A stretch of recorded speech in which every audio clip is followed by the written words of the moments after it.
بسم الله الرحمن الرحيم.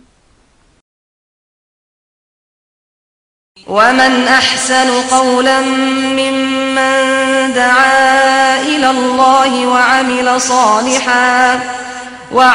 صالحا وقال إنني من المسلمين.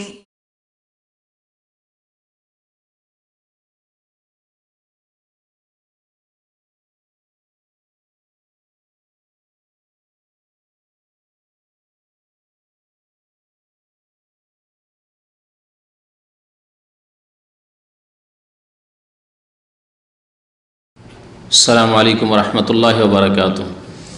إن الحمد لله نحمده ونستعينه ونستغفره ونعوذ بالله من شرور أنفسنا ومن سيئات أعمالنا من يهده الله فلا مضل له ومن يضلله فلا هادي له وأشهد أن لا إله إلا الله وحده لا شريك له وأشهد أن محمدا عبده ورسوله.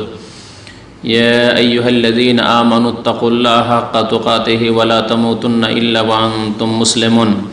يا أيها الناس اتقوا ربكم الذي خلقكم من نفس واحدة وخلق منها زوجها وبث منهما رجالا كثيرا ونساء واتقوا الله الذي تساءلون به والأرحام إن الله كان عليكم رقيبا. يا أيها الذين آمنوا اتقوا الله وقولوا قولا سديدا يصلح لكم أعمالكم ويغفر لكم ذنوبكم ومن يطع الله ورسوله فقد فاز فوزا عظيما. أما بعد فإن خير الحديث كتاب الله وخير الهدي هدي محمد صلى الله عليه وسلم وشر الأمور محدثاتها وكل محدثة بدعة وكل بدعة ضلالة وكل ضلالة في النار. أعوذ بالله من الشيطان الرجيم. بسم الله الرحمن الرحيم. وأن ليس للإنسان إلا ما سعى وأن سعيه سوف يرى ثم يجزاه الجزاء الأوفى. মহান আল্লাহর সমস্ত প্রশংসা যে আল্লাহ রাব্বুল আলামিন আমাদেরকে সৃষ্টি করেছেন, আমাদেরকে নির্দিষ্ট সময়ের জন্য হায়াত দান করেছেন, তারপরে আমাদের ভাগ্যে আবার মত লিখে রেখেছেন। দরুদ ও সালাম নাজিল হোক প্রিয় নবী মুহাম্মদুর রাসূলুল্লাহ সাল্লাল্লাহু আলাইহি ওয়াসাল্লামের প্রতি, যিনি আল্লাহ রাব্বুল আলামিনের পক্ষ থেকে শেষ রাসূল হয়ে প্রেরিত হয়েছিলেন, মানব জাতিকে সঠিক পথ দেখিয়েছেন। তার দ্বারা আল্লাহ রাব্বুল আলামিন তার মনোনীত দ্বীনকে সম্পূর্ণ করেছেন, মানব জাতি পর্যন্ত সুন্দররূপে তিনি পৌঁছে দিয়েছেন। আল্লাহুম্মা সাল্লি আলাইহি আল্লাহুম্মা বারিক আলাইহি। আজকে এমন একটি বিষয় নিয়ে আলোচনা করব, যে বিষয়টি আমাদের বাংলা ভাষাভাষী মুসলিমদের জন্য অত্যন্ত গুরুত্বপূর্ণ। কারণ এই বিষয়ে আমাদের অনেক ভুলভ্রান্তি রয়েছে। অনেক লোকই আছি আমরা যারা এই বিষয়ে সঠিক কাজ না করে, সুন্নত মোতাবেক আমল না করে আমরা বিদাতের পথ ধরে থাকি, আর তা হচ্ছে মৃত ব্যক্তির জন্য করণীয়। মাইয়াতের জন্য, মৃত ব্যক্তি সে আপনজন হোক, মা বাবাই হোক, দাদা দাদি, নানা নানি হোক, আর ছেলে মেয়েরা হোক, ভাই বোন হোক, আত্মীয় স্বজন হোক, অথবা অন্য কোনো মুসলিম হোক, মৃত ব্যক্তির জন্য আমাদের করণীয় কি, এ সম্পর্কে প্রথম বলবো সুন্নতি করণীয়। তারপরে শেষ দিকে ইনশাআল্লাহ তাআলা বলবো বিদাতি কাজ, যেগুলি এক শ্রেণীর বিদাতপন্থীরা জেনে হোক অথবা না জেনে হোক, অজ্ঞতার কারণে হোক অথবা তাদের বিদাতপন্থী মৌলবী সাহেবদের, হুজুরদের বিভ্রান্তির কারণে, গুমরাহ করার কারণে তাদের ভুল ভ্রান্তি হোক, কিন্তু সেগুলি নবী করিম সাল্লাল্লাহু আলাইহি সাল্লামের আদর্শের খেলাফ। সুতরাং সেই কাজগুলিকে ছেড়ে দিতে হবে। আল্লাহ রাব্বুল আলামিন মানুষকে নিজেই কর্ম করতে বলেছেন, নিজ কর্ম নিজেই করে যেতে হবে, এটি হচ্ছে মানুষের দায়িত্ব।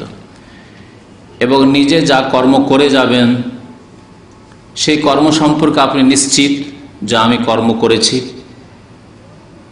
কর্ম কবুল হওয়ার, আমল কবুল হওয়ার শর্ত সহ, অর্থাৎ নিষ্ঠার সাথে, আল্লাহর জন্য ইখলাসের সাথে এবং নবী মুহাম্মদ সাল্লাল্লাহু আলাইহি সাল্লামের সুন্নত মোতাবেক, আদর্শ মোতাবেক।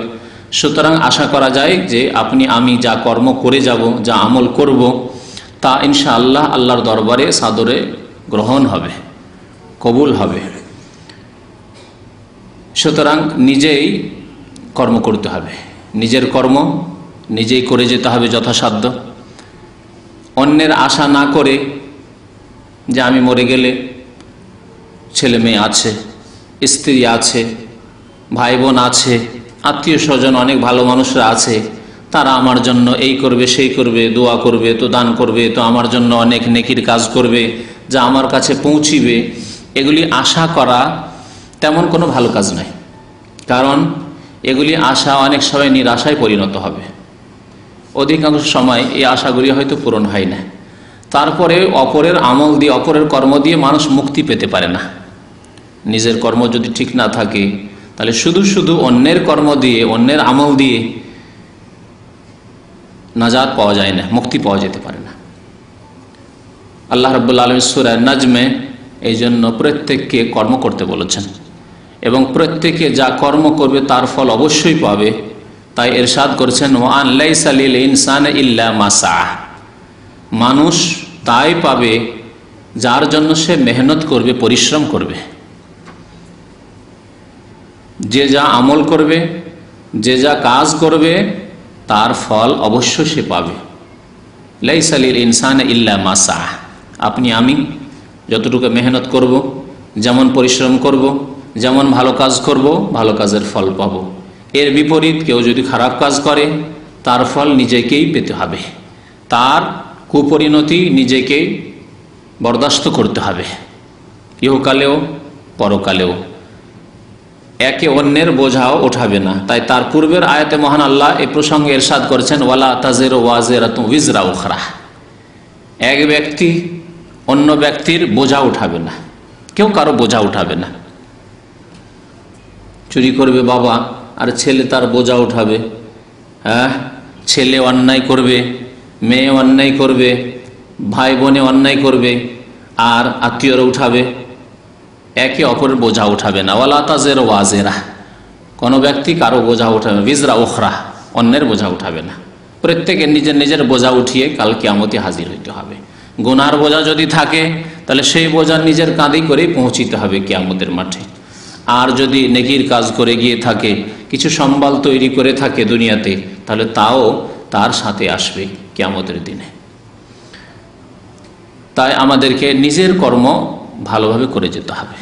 কর্ম শুরু করতে হবে নিজের আকীদা আমলের পরিশুদ্ধির মাধ্যমে। নিজের আকীদা বিশ্বাসকে সুন্দর করতে হবে, আমাদের আকীদায় যাতে করে গড়বড় না থাকে, আকীদায় যেন বিভ্রান্তি গুমরাহি না থাকে, ভুল ধারণা দিনের বিশ্বাসগুলি সম্পর্কে না থাকে, সঠিক বিশুদ্ধ আকীদা যাতে করে হয়, বিশ্বাস হয়। তারপরে আমাদের আমল সুন্দর হইতে হবে। প্রথম আমল আকীদা সুন্দর করার সাথে সাথে 5 ওয়াক্ত নামাজ সুন্দর করতে হবে। আমাদের রমজান মাসে রোজা সুন্দর হইতে হবে, আমাদের যাকাত সুন্দর হইতে হবে, আমাদের হজ সুন্দর হইতে হবে।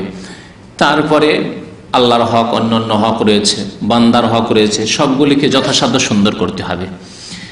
এসব ভালো আমল করার পরে মানুষ যখন বিদায় নেবে, প্রত্যেকে বিদায় নেবে এই দুনিয়া থেকে, তারপরে আপনজন যারা রয়েছে, মুসলিম ভাই ব্রাদার যারা রয়েছে, তারা যদি মৃত ব্যক্তির জন্য কিছু কাজ করে তাহলে শরীয়ত সম্মত হলে, কোরআন এবং সুন্নাহ মোতাবেক হলে, নবী করিম সাল্লাল্লাহু আলাইহি সাল্লাম, সাহাবায়ে কেরাম, সালাফে সালেহিনের তরিকায় হলে তা অবশ্যই পৌঁছিবে ইনশাআল্লাহ তাআলা।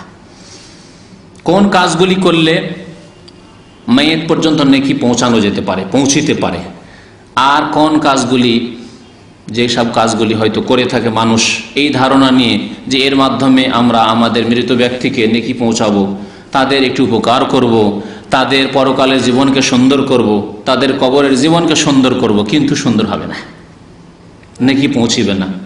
বরং উল্টো মুসিবত হবে যেই ব্যক্তি এই বেদাতি কাজগুলি করলো তার জন্য, এবং যেই ব্যক্তি মৃত সে যদি সেসব কাজের উপর সন্তুষ্টি প্রকাশ করে গিয়ে থাকে, অথবা এই ধরনের উপদেশ দিয়ে গিয়ে থাকে, অথবা জানে যে আমাদের পরিবেশে এই রকমের বেদাতি কাজ হয়, আর তার উপর নীরবতা পালন করে চলে গেছে, নিষেধ করে যায়নি, তাহলে মৃত ব্যক্তিকেও এর শাস্তি ভোগ করতে হবে কাল কিয়ামতে, কবরের জীবনে। যেমন প্রিয় নবী মুহাম্মদ রাসূলুল্লাহ সাল্লাল্লাহু আলাইহি ওয়াসাল্লাম ইরশাদ করেছেন, আল মাইয়াতু ইউআযাবু বিবুকাই আহলিহি আলাইহি, মৃত ব্যক্তিকে তার পরিবারের লোকেরা যদি রোদন করে, বেশি কাঁদাকাটি করে, চিৎকার করে, তাহলে তার জন্য শাস্তি হবে। কাকে শাস্তি হবে? মৃত ব্যক্তিকে শাস্তি হবে। যেই ব্যক্তি রোদন করলো, অন্যায় কাজ করলো, তাকে তো শাস্তি হবেই, তার তো গুনাহ হলো। যদি বিনা তওবায় মারা যায় তাহলে তার শাস্তি তো আলাদা রয়েছেই, কিন্তু যার ওপর কান্নাকাটি করা হলো, যার জন্য চিৎকার করা হলো, যার জন্য রোদন করা হলো, তাকেও শাস্তি হবে। নবী করিম সাল্লাল্লাহু আলাইহি ওয়াসাল্লাম বলেছেন। কোন ক্ষেত্রে? ওই ক্ষেত্রে সমাজে এইরকম কুসংস্কার আছে, বিদাতি কাজ হয়ে যাচ্ছে, আর সেই ব্যক্তি নিষেধ করে গেল না, উপদেশ দিয়ে গেল না যে দেখো তোমরা এইরকম কাজগুলি করবে না, তাহলে আযাব হবে। নবী করিম সাল্লাল্লাহু আলাইহি ওয়াসাল্লাম সহিহ মুসলিম শরীফের হাদিসে মাইয়াত মরে যাওয়ার পরে কাজকর্ম তার বন্ধ হয়ে যায়, আমল বন্ধ হয়ে যায়, কিন্তু 3টি রাস্তা খোলা থাকে, এই কথা উল্লেখ করেছেন। এই হাদিসটি প্রথমে আপনাদের সামনে উল্লেখ করি এবং তারপরে অন্যান্য হাদিসগুলি, যেগুলির দ্বারা প্রমাণ হয় যে আমরা মাইয়াতের জন্য শরীয়ত সম্মত, কোরআন এবং হাদিস সম্মত কোন কাজগুলি করতে পারি যার দ্বারা মাইয়াতের উপকার হবে। নবী করিম সাল্লাল্লাহু আলাইহি ওয়াসাল্লাম ইরশাদ করেছেন, ইযা মাতা ইবনু আদম, আদম সন্তান যখন মারা যায়, ইনকাতা আমালুহু, তখন তার আমল কর্ম বন্ধ হয়ে যায়, দুনিয়ারও কাজ বন্ধ হয়ে যায়, আর ধর্মীয় কাজ, দিনের কাজও বন্ধ হয়ে যায়। এই কথাটি বোঝাবার জন্য আর ব্যাখ্যার প্রয়োজন নেই। দুনিয়ার কাজ বন্ধ হয়ে যায়, যে লোকটি মারা গেল সে ডিউটি করতো, গাড়ি চালাতো, হ্যাঁ, ব্যবসা বাণিজ্য করতো, করতে পারবে? বন্ধ। মারা গিয়েছে, তার দুনিয়ার কাজকর্ম, চাকরি, রুজি রোজগার করা সব বন্ধ হয়ে গেছে। ইনকাতা আমালু, তাহলে আমল মানে শুধু ধর্মীয় কাজ নয়, দুনিয়ার কাজও তার বন্ধ হয়ে গেছে।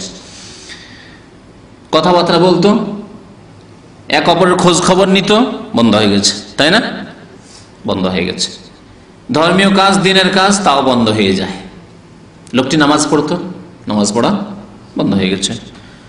গত রমজান মাসে রোজা রেখেছে, মারা গেল, আর আগামী রমজানে রোজা রাখতে পারবে কি? মারা গেছে, রোজা রাখা তার বন্ধ হয়ে গেছে। জাকাত দিত, আর জাকাত দিতে পারবে? বন্ধ হয়ে গেছে। হজ উমরা করতো, আর করতে পারবে?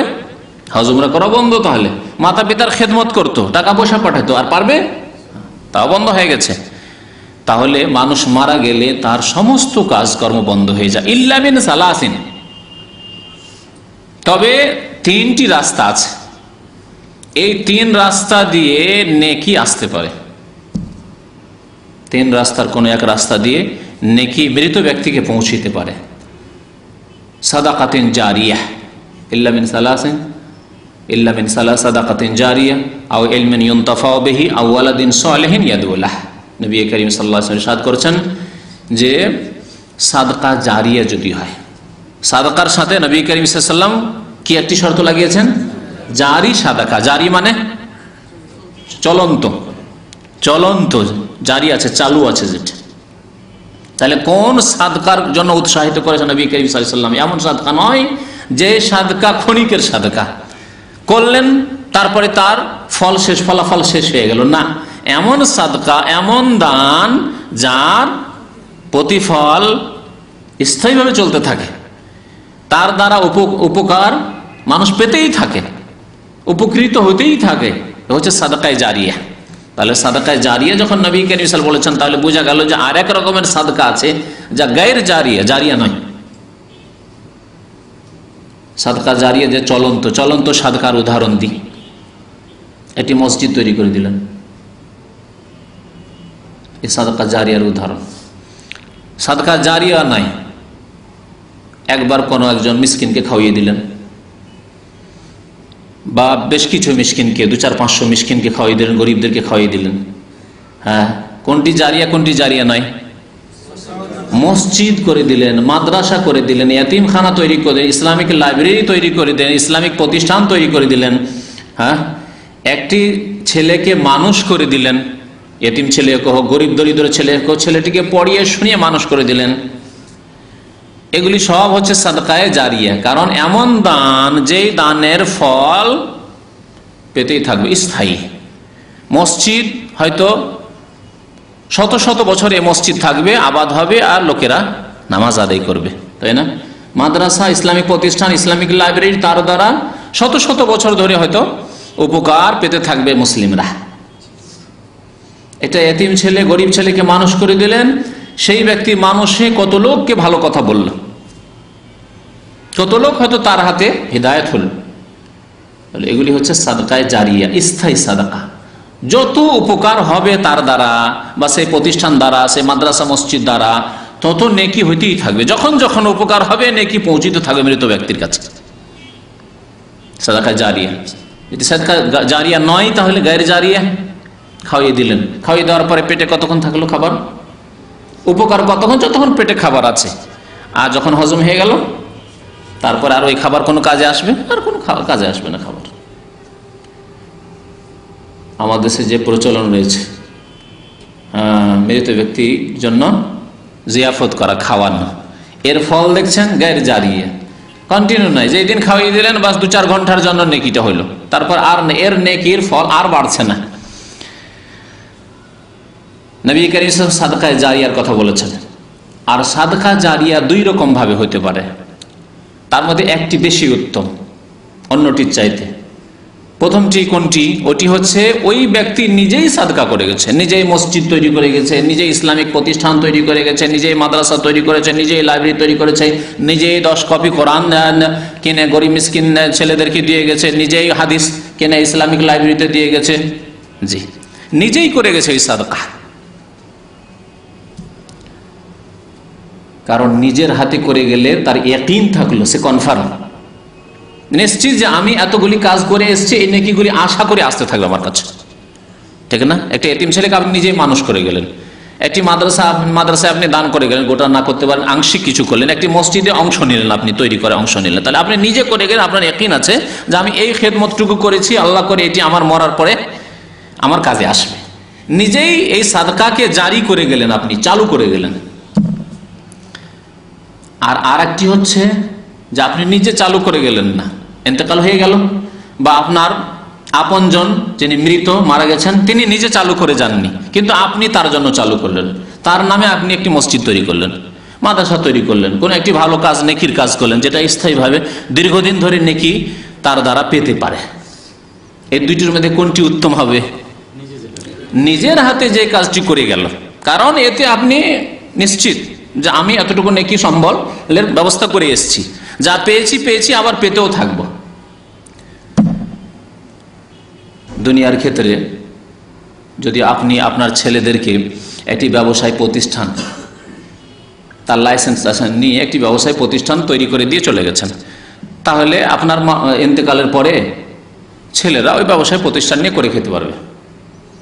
একটি 5তলা বিল্ডিং তৈরি করে গেছেন, আর ভাড়ার ব্যবস্থা করে ভাড়া দিয়ে চলে গেছেন, আপনি মারা গেলেও ওখান থেকে ভাড়া ছেলেরা পেতে থাকবে আর তারা ভোগ করতে থাকবে, ঠিক না? পক্ষান্তরে আপনার কাছে অনেক কিছু আছে, আপনি কিছু করে যাননি, এইরকম কিছু মনে করছেন যে জমি জায়গা তো অনেক আছে, ছেলেরা ঘর বাড়ি তৈরি করে 5তলা বিল্ডিং তৈরি করে নেবে আর ঘর ভাড়া দেবার তারা খাবে, তাহলে তাদেরকে করতে হবে। যদি তারা করে ওইভাবে আর ভালোভাবে তারা যদি কাজকর্ম করে, মেহনত করে, তাহলে কিছু আসবে তাদের কাছে, আর না হইলে আসবে না। পার্থক্য তাহলে দুনিয়ার ক্ষেত্রেও আপনি লক্ষ্য করছেন। তাহলে নিজের হাতে সাদকায়ে জারিয়া করে যেতে পারলে সবচাইতে ভালো, অপরের আশা না করে। কারণ অপরের আশা, আগেই বলেছি যে অপরের আশা অনেক সময় আশা আর বাস্তবায়ন হয় না। আশা করে গেছেন ছেলেগুলি খুব ভালো আমার, আর আমার ভাইরা খুব ভালো, আত্মীয় স্বজন সব ভালো মানুষ, নামাজি মানুষ, আমার জন্য অনেক কিছু করবে, কিন্তু সবাই কিছুদিন পরে ভুলে গেল, দুনিয়া নিয়ে এত ব্যস্ত হয়ে গেল, আপনার ছেলে মেয়েরা আপনাকে ভুলে গেল, আপনার ভাই বোন আপনাকে ভুলে গেল, যতদিন শোক ছিল শোক করলো, তারপর ভুলেই গেছে যে আমার ভাই ছিল, আমার বাবা ছিল, তার জন্য কিছু করা উচিত, ভুলে গেছে। দোয়া করার তৌফিক হয় না। আল্লাহ রাব্বুল আলামিন বাবা মায়ের জন্য দোয়া করতে বলেছেন, তাদের জীবদ্দশাতেও আর মৃত্যুর পরে বিশেষ করে। ওয়াকুর রব্বির হামহুমা কামা রাব্বায়ানি সাগীরা। হে নবী, তুমি শিখিয়ে দাও তাদেরকে মাতা পিতার জন্য দোয়া। রব্বির হামহুমা, হে রব, হে পরওয়ারদিগার, হে প্রতিপালক, ইরহামহুমা, তাদের ওপর অর্থাৎ মাতা পিতার ওপর কি করো? দয়া করো, রহম করো। কামা রাব্বায়ানি সাগীরা, যেভাবে আমাকে বাল্য জীবনে তারা লালন পালন করেছেন, তারা যেমন লালন পালন করেছেন তার প্রতিদান হিসাবে আল্লাহ রাব্বুল আলামিন যেমন যত্ন সহকারে আল্লাহ আমার লালন পালন করেছেন, তেমনি তার চাইতে উত্তম তুমি তাদের কি করো, তাদের উপর দয়া করো। রাব্বির হামহুমা কামা রাব্বায়ানি সাগীরা। কিন্তু ছেলের মনেই থাকলো না, মেয়ের বাবা মা বলে মনেই থাকলো না, কিন্তু নিজে কর্ম করে গেলে সেই ক্ষেত্রে আপনি ইয়াকিন রয়েছে আপনার যে আমি এই কাজগুলি করে এসেছি। সাদাকাতেন জারিয়া বললাম, আও ইলমিন ইউনতাফাউ বিহি, অথবা এমন বিদ্যা ইলম যার দ্বারা উপকৃত হয় মানুষ। বিদ্যা ছেড়ে এসছে, আদম সন্তান মারা গেছে কিন্তু বিদ্যা ছেড়ে এসছে, তাহলে বোঝা গেল এটি কার কর্ম? নিজেরই কর্ম, অন্যের পক্ষ থেকে নয়, নিজের এলম ছেড়ে এসছে। লিখনির আকারে হোক আর কোনো ভালো বক্তব্যের আকারে হোক যার দ্বারা মানুষ উপকৃত হচ্ছে, অথবা শিক্ষার আকারে হোক, শিক্ষা দিয়ে এসছে, শিক্ষক একজন শিক্ষা দিয়ে এসছে। আর সবচাইতে উত্তম শিক্ষা হচ্ছে কোরআন এবং হাদিসের শিক্ষা। খায়রুকুম মান তাআল্লামাল কোরআন ওয়া আল্লামাহ, সর্বশ্রেষ্ঠ ব্যক্তি যে ব্যক্তি কোরআনের শিক্ষা নেই অথবা শিক্ষা দেয়। তাহলে বোঝা গেল শিক্ষার ক্ষেত্রে এমন এলম যার দ্বারা উপকার হয়, এইরকম এলম ছেড়ে এসছে কোরআনের এলম, কোরআনের শিক্ষা দিয়ে এসছে। কোরআনের শিক্ষা মানে শুধু কোরআনের আক্ষরিক জ্ঞান, কোরআন তেলাওয়াত বক্তব্যে পড়ায় যায় তা নয়, সেটাও যেমন শামিল, কিন্তু তার চাইতে বড় শিক্ষা হচ্ছে যে কোরআন আল্লাহ রাব্বুল আলামিনের বাণী, তার অর্থ কি। তাহলে ইসলামিক প্রতিষ্ঠানের শিক্ষা কোরআনের তাফসিরের শিক্ষা, এবং কোরআন হাদিস ছাড়া বোঝা সম্ভব নয়। সুতরাং নবী করিম সাল্লাল্লাহু আলাইহি ওয়াসাল্লামের হাদিসে যে শিক্ষা দিল সেই ইলম, তাহলে কোরআন এবং হাদিসের শিক্ষার সাথে যারা জড়িত, এই শিক্ষা যদি ছেড়ে এসে থাকে তাহলে এর উপকার পেতে থাকবে কিয়ামত পর্যন্ত, কন্টিনিউ থাকবে এটা।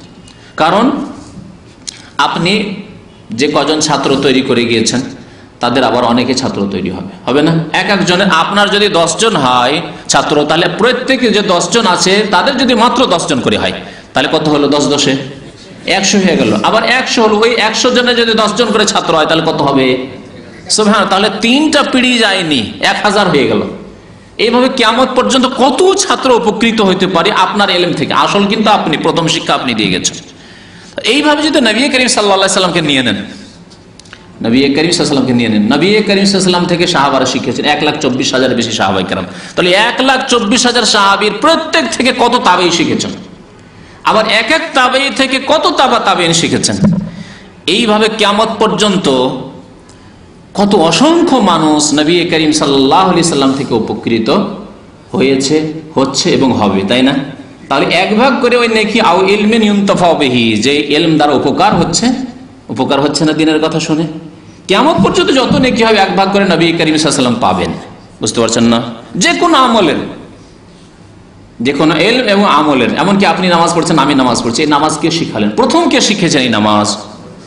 রাসূলুল্লাহ সাল্লাল্লাহু আলাইহি ওয়াসাল্লাম। সুতরাং আমার আপনার নামাজের, রোজা, হজ, যাকাত, মাতা পিতার সেবা করতে হবে, তাদের দেখাশোনা করতে হবে। কার ভয় করছি? আল্লাহর ভয়। কেন করছি? আল্লাহর ভয়টা কেমন করে অন্তরে সৃষ্টি হলো? কে আমাদেরকে এই ভয়ের কথা শিখিয়েছেন? নবী করিম সাল্লাল্লাহু আলাইহি ওয়াসাল্লাম। তাহলে আমাদের প্রত্যেকটি আমলের নেকি এক ভাগ করে নবী করিম সাল্লাল্লাহু আলাইহি ওয়াসাল্লাম পেতেই আছেন আর পেতে থাকবেন কিয়ামত পর্যন্ত। সুতরাং আলাদা করে নবীর জন্য কুরবানি করা, নবীর জন্য হজ করা, নবীর জন্য উমরা করা, নবীর নামে দান খায়রাত করা, এই যে কিছু লোকের তরিকা রয়েছে আমাদের দেশে, এটি কিন্তু ভ্রান্ত তরিকা। নবী আপনার দান খায়রাত আর রোজা, হজ, যাকাত আর কুরবানির মহতাজ না। আমাদের দেশে অনেকে করে, এটি নবীর নামের কুরবানি, একটা ভাগ আর নবীর নামে, একটা ভাগ নবীর নামে কুরবানি, বেদাতি তরিকা। আবু বকর সিদ্দিক রাদিয়াল্লাহু তাআলা আনহু ওমর ফারুক চাইতে বেশি ভালোবাসতেন আপনি, না ভালোবাসেন আপনি? হ্যাঁ, তারা বেশি ভালোবাসতেন না আপনি বেশি ভালোবাসেন? আলী রাদিয়াল্লাহু তাআলা আনহু তার চাইতে বেশি ভালোবাসেন আপনি। তাহলে তারা খোলাফায়ে রাশিদিন, সাহাবায়ে কেরাম, যারা জান মাল সবকিছুর কুরবানি করেছেন নবী করিম সাল্লাল্লাহু আলাইহি ওয়াসাল্লামের জন্য, জিহাদ ফি সাবিলিল্লাহ গিয়ে, তারা তো নবীর নামে কুরবানি করেন। তারা জানতেন যে নবী করিম সাল্লাল্লাহু আমাদের, আমি যে নিজের জন্য কুরবানি করব তারও এক ভাগ নবী করিম সাল্লাল্লাহু আলাইহি ওয়াসাল্লাম পাবেন। সেজন্য বিদআতি তরিকা তারা অবলম্বন করতেন না। আও ইলমিন ইউনতাফাউ বিহি, তো ইলম দ্বারা যদি উপকার হয়, এইরকমের কোরআন হাদিসের ইলমের পরে যে কোনো দুনিয়ার ইলম যা দিয়ে যদি মুসলিম জাতি উপকৃত হয়, আপনার মেডিকেলের বিদ্যা দিয়ে, আপনার ইঞ্জিনিয়ারিং বিদ্যা দিয়ে যদি মুসলিম জাতি উপকৃত হয়, মুসলিম জাতির অনেক রোগ ভালো হলো আপনার ডাক্তারি দিয়ে। আপনি একজন ডাক্তার, আপনার ছেলে একজন ডাক্তার, তার দ্বারা অনেক মুসলিম উপকৃত হয়েছে। আপনি একজন ইঞ্জিনিয়ার, আপনার দ্বারা অনেক মুসলিম উপকৃত হয়েছে, আপনার জাতি উপকৃত হয়েছে, আপনার দেশ উপকৃত হয়েছে, আপনার সমাজ উপকৃত হয়েছে, তাহলে এরও ভাগ ইনশাআল্লাহ তাআলা কোরআন হাদিসের ইলমের পরে পাওয়া যাবে। আওয়ালাদিন সালেহিন ইয়াদুল্লাহ, অথবা সৎ সন্তান যদি দোয়া করে। কি বলেছেন নবী করিম সাল্লাল্লাহু আলাইহি ওয়াসাল্লাম? শুধু সন্তান বলেছেন না, ওয়ালাদিন সালেহ, সৎ সন্তান হইতে হবে। তাহলে আমাদেরকে এখানে সব সময় এর জন্য সচেষ্ট হইতে হবে যে আমাদের সন্তান যাতে করে সৎ হয়। যথাসাধ্য আপনাকে আমাকে মেহনত করতে হবে, বাকি ফলাফলের মালিক আল্লাহ। সৎ আল্লাহ করবেন কি করবেন না, আল্লাহর কাছে দোয়া করতে হবে এবং মেহনত করতে হবে, গড়ে তোলার চেষ্টা করতে হবে। তারপরে গড়ে উঠলো না উঠলো এটা আল্লাহর হাতে, এটা আপনার হাতে নেই। কিন্তু আপনি যদি চেষ্টা না করেন তাহলে কি গড়ে উঠবে? কর্ম না করে কি এমনি গড়ে উঠবে? কখনো গড়ে উঠবে না। যদি গরম লাগে পিছনের এসি চালিয়ে দেবে। সৎ সন্তান তৈরি করতে হলে তাহলে ছেলেকে নামাজি করতে হবে, ছেলেকে ইসলামিক আদব কায়দা শিখাতে হবে, ছেলেকে ইসলামিক প্রতিষ্ঠানে শিক্ষাও দিতে হবে।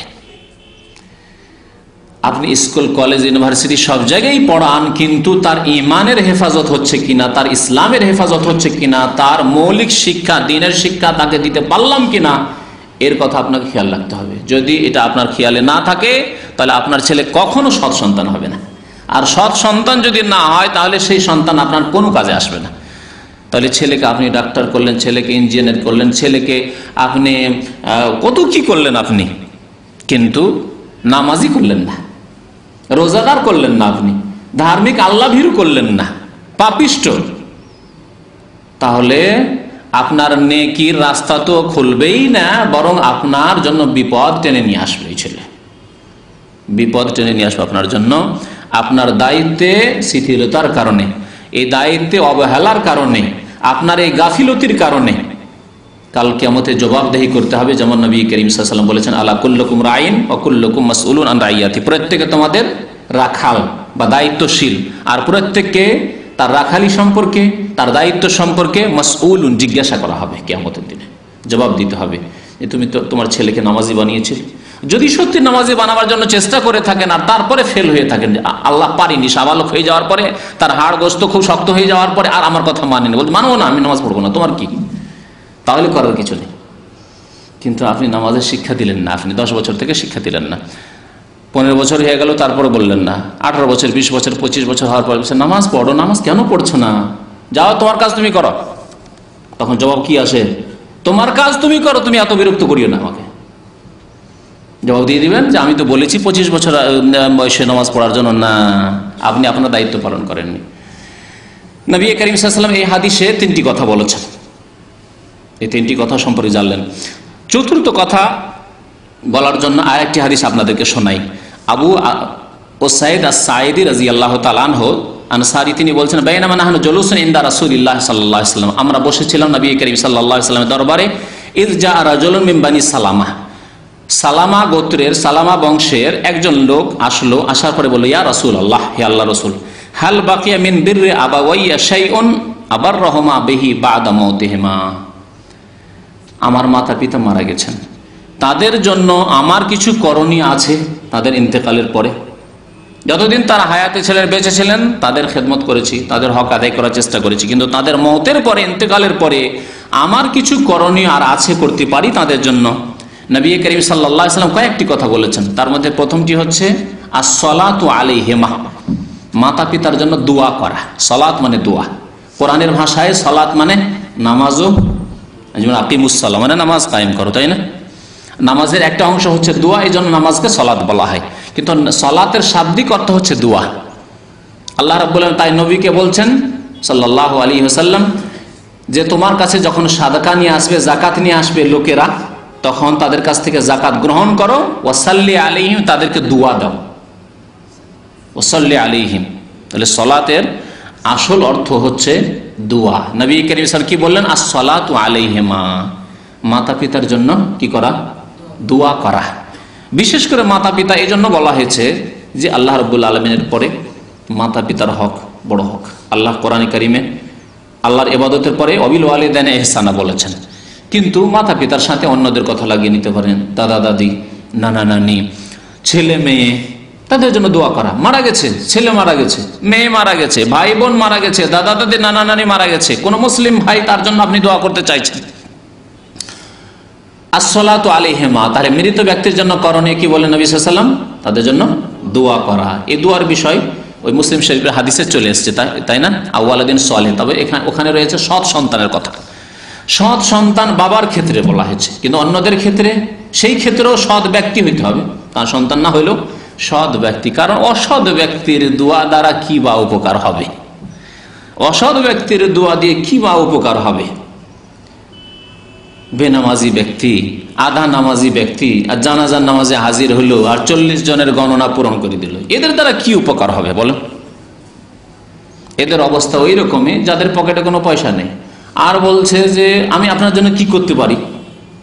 একজন ঋণী ব্যক্তিকে বলছে যে আপনার জন্য কি করতে পারি, হোয়াট ক্যান আই ডু, হ্যাঁ, কি আপনার জন্য করতে পারি, কি খেদমত করতে পারি? কি খেদমত করবেন? আপনি নিজেই মিসকিন, তুই এতিম, নিজেই বেনামাজি, নিজেই আপনি কুফরের অবস্থা রয়েছেন, নিজেই আপনি ইসলামের ওপর না, তাহলে অন্যের আর উপকার কি করবেন? আপনার দুয়ার দ্বারা কি হবে?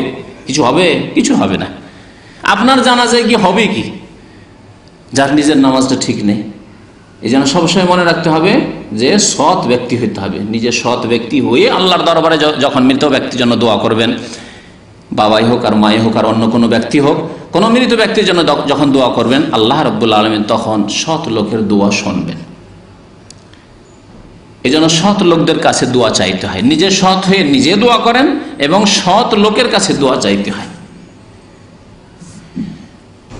আসসালাতু আলাইহিমা, প্রথম হক করণীয় মৃত ব্যক্তির জন্য।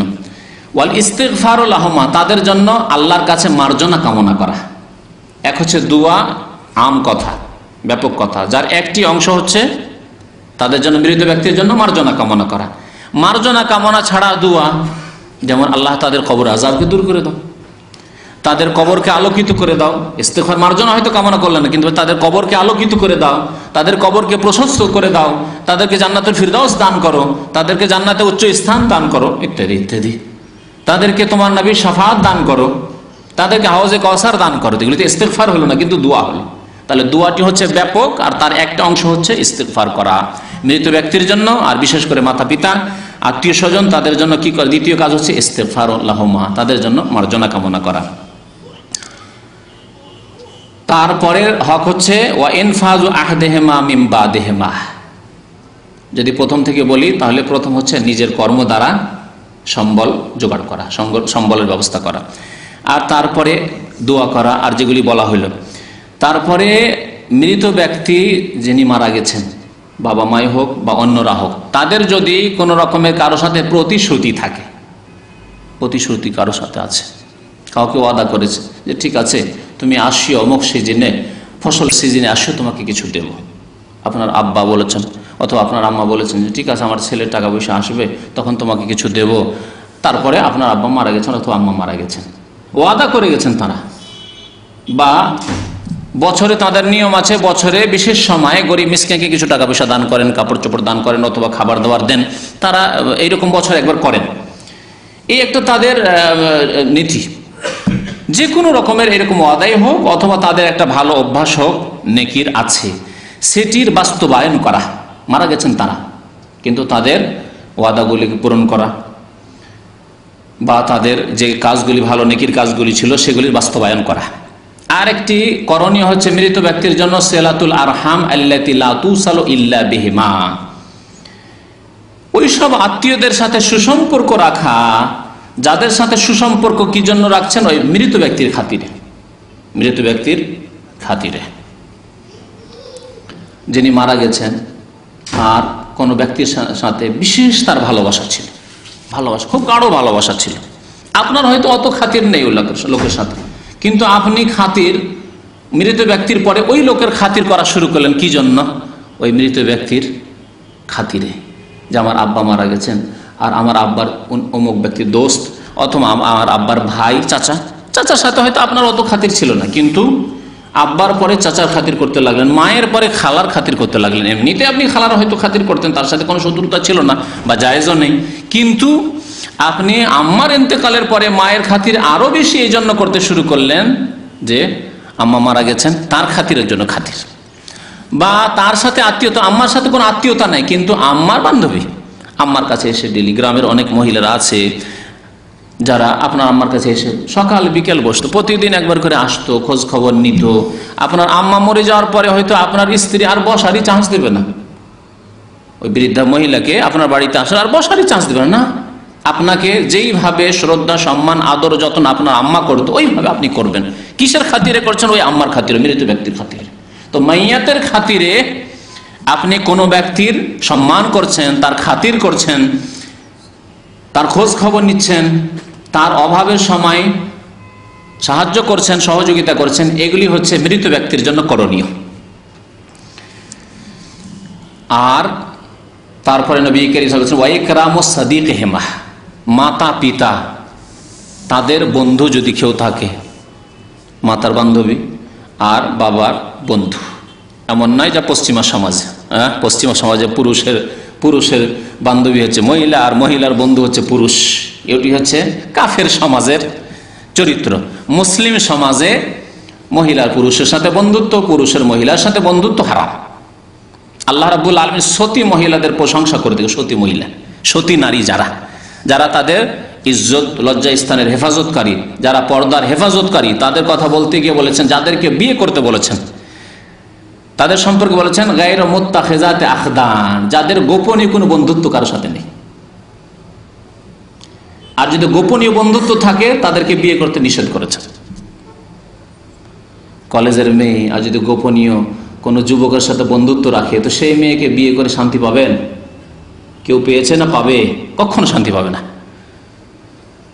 এইরকমও ঘটনা জানি যে কারো সাথে ভালোবাসা ছিল, এই নাজায়েজ অবৈধ ভালোবাসা, গোপনীয় বন্ধুত্ব, আর কলেজ ইউনিভার্সিটির যুগ চলে যাওয়ার পরে মেয়ে জন্ম হয়েছে, বিবাহ শাদী হয়ে যাওয়ার পর মেয়ে জন্ম হয়েছে, জন্ম হওয়ার পরে মেয়ে সাবালিক হয়েছে, 18 বছরের মেয়ে, আর 18 বছরের মেয়েকে রেখে দিয়ে ওই আগের যে গোপনীয় বন্ধুত্ব যার সাথে ছিল তার সাথে উধাও হয়ে গেছে, নাউজুবিল্লাহ।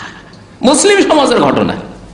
জি, তাই এইরকম স্ত্রীকে নিয়ে কোনো মুসলিম শান্তি পেয়েছে না পাবে? তাই আল্লাহ সতর্ক করেছেন, ইসলামের জন্য গোপনে বন্ধুত্ব জায়েজ নেই। আজকাল কলেজ ইউনিভার্সিটি পরিবেশ এত দূষিত হয়ে গেছে, এত বিষাক্ত হয়ে গেছে যে কলেজ ইউনিভার্সিটি মানে গোপনীয় বন্ধুত্ব। যুবকের যুবতীর সাথে বন্ধুত্ব, যুবতীর যুবকের সাথে বন্ধুত্ব, আর পুরুষে বন্ধুত্ব নেই, শত্রুতা। মেয়েতে বন্ধু, যুবতীর সাথে বন্ধুত্ব নেই, ওই সব বন্ধুত্বের কোনো গুরুত্ব নেই। এমন বন্ধুত্ব আছে যেগুলি জেনা, ব্যভিচারের বন্ধুত্ব।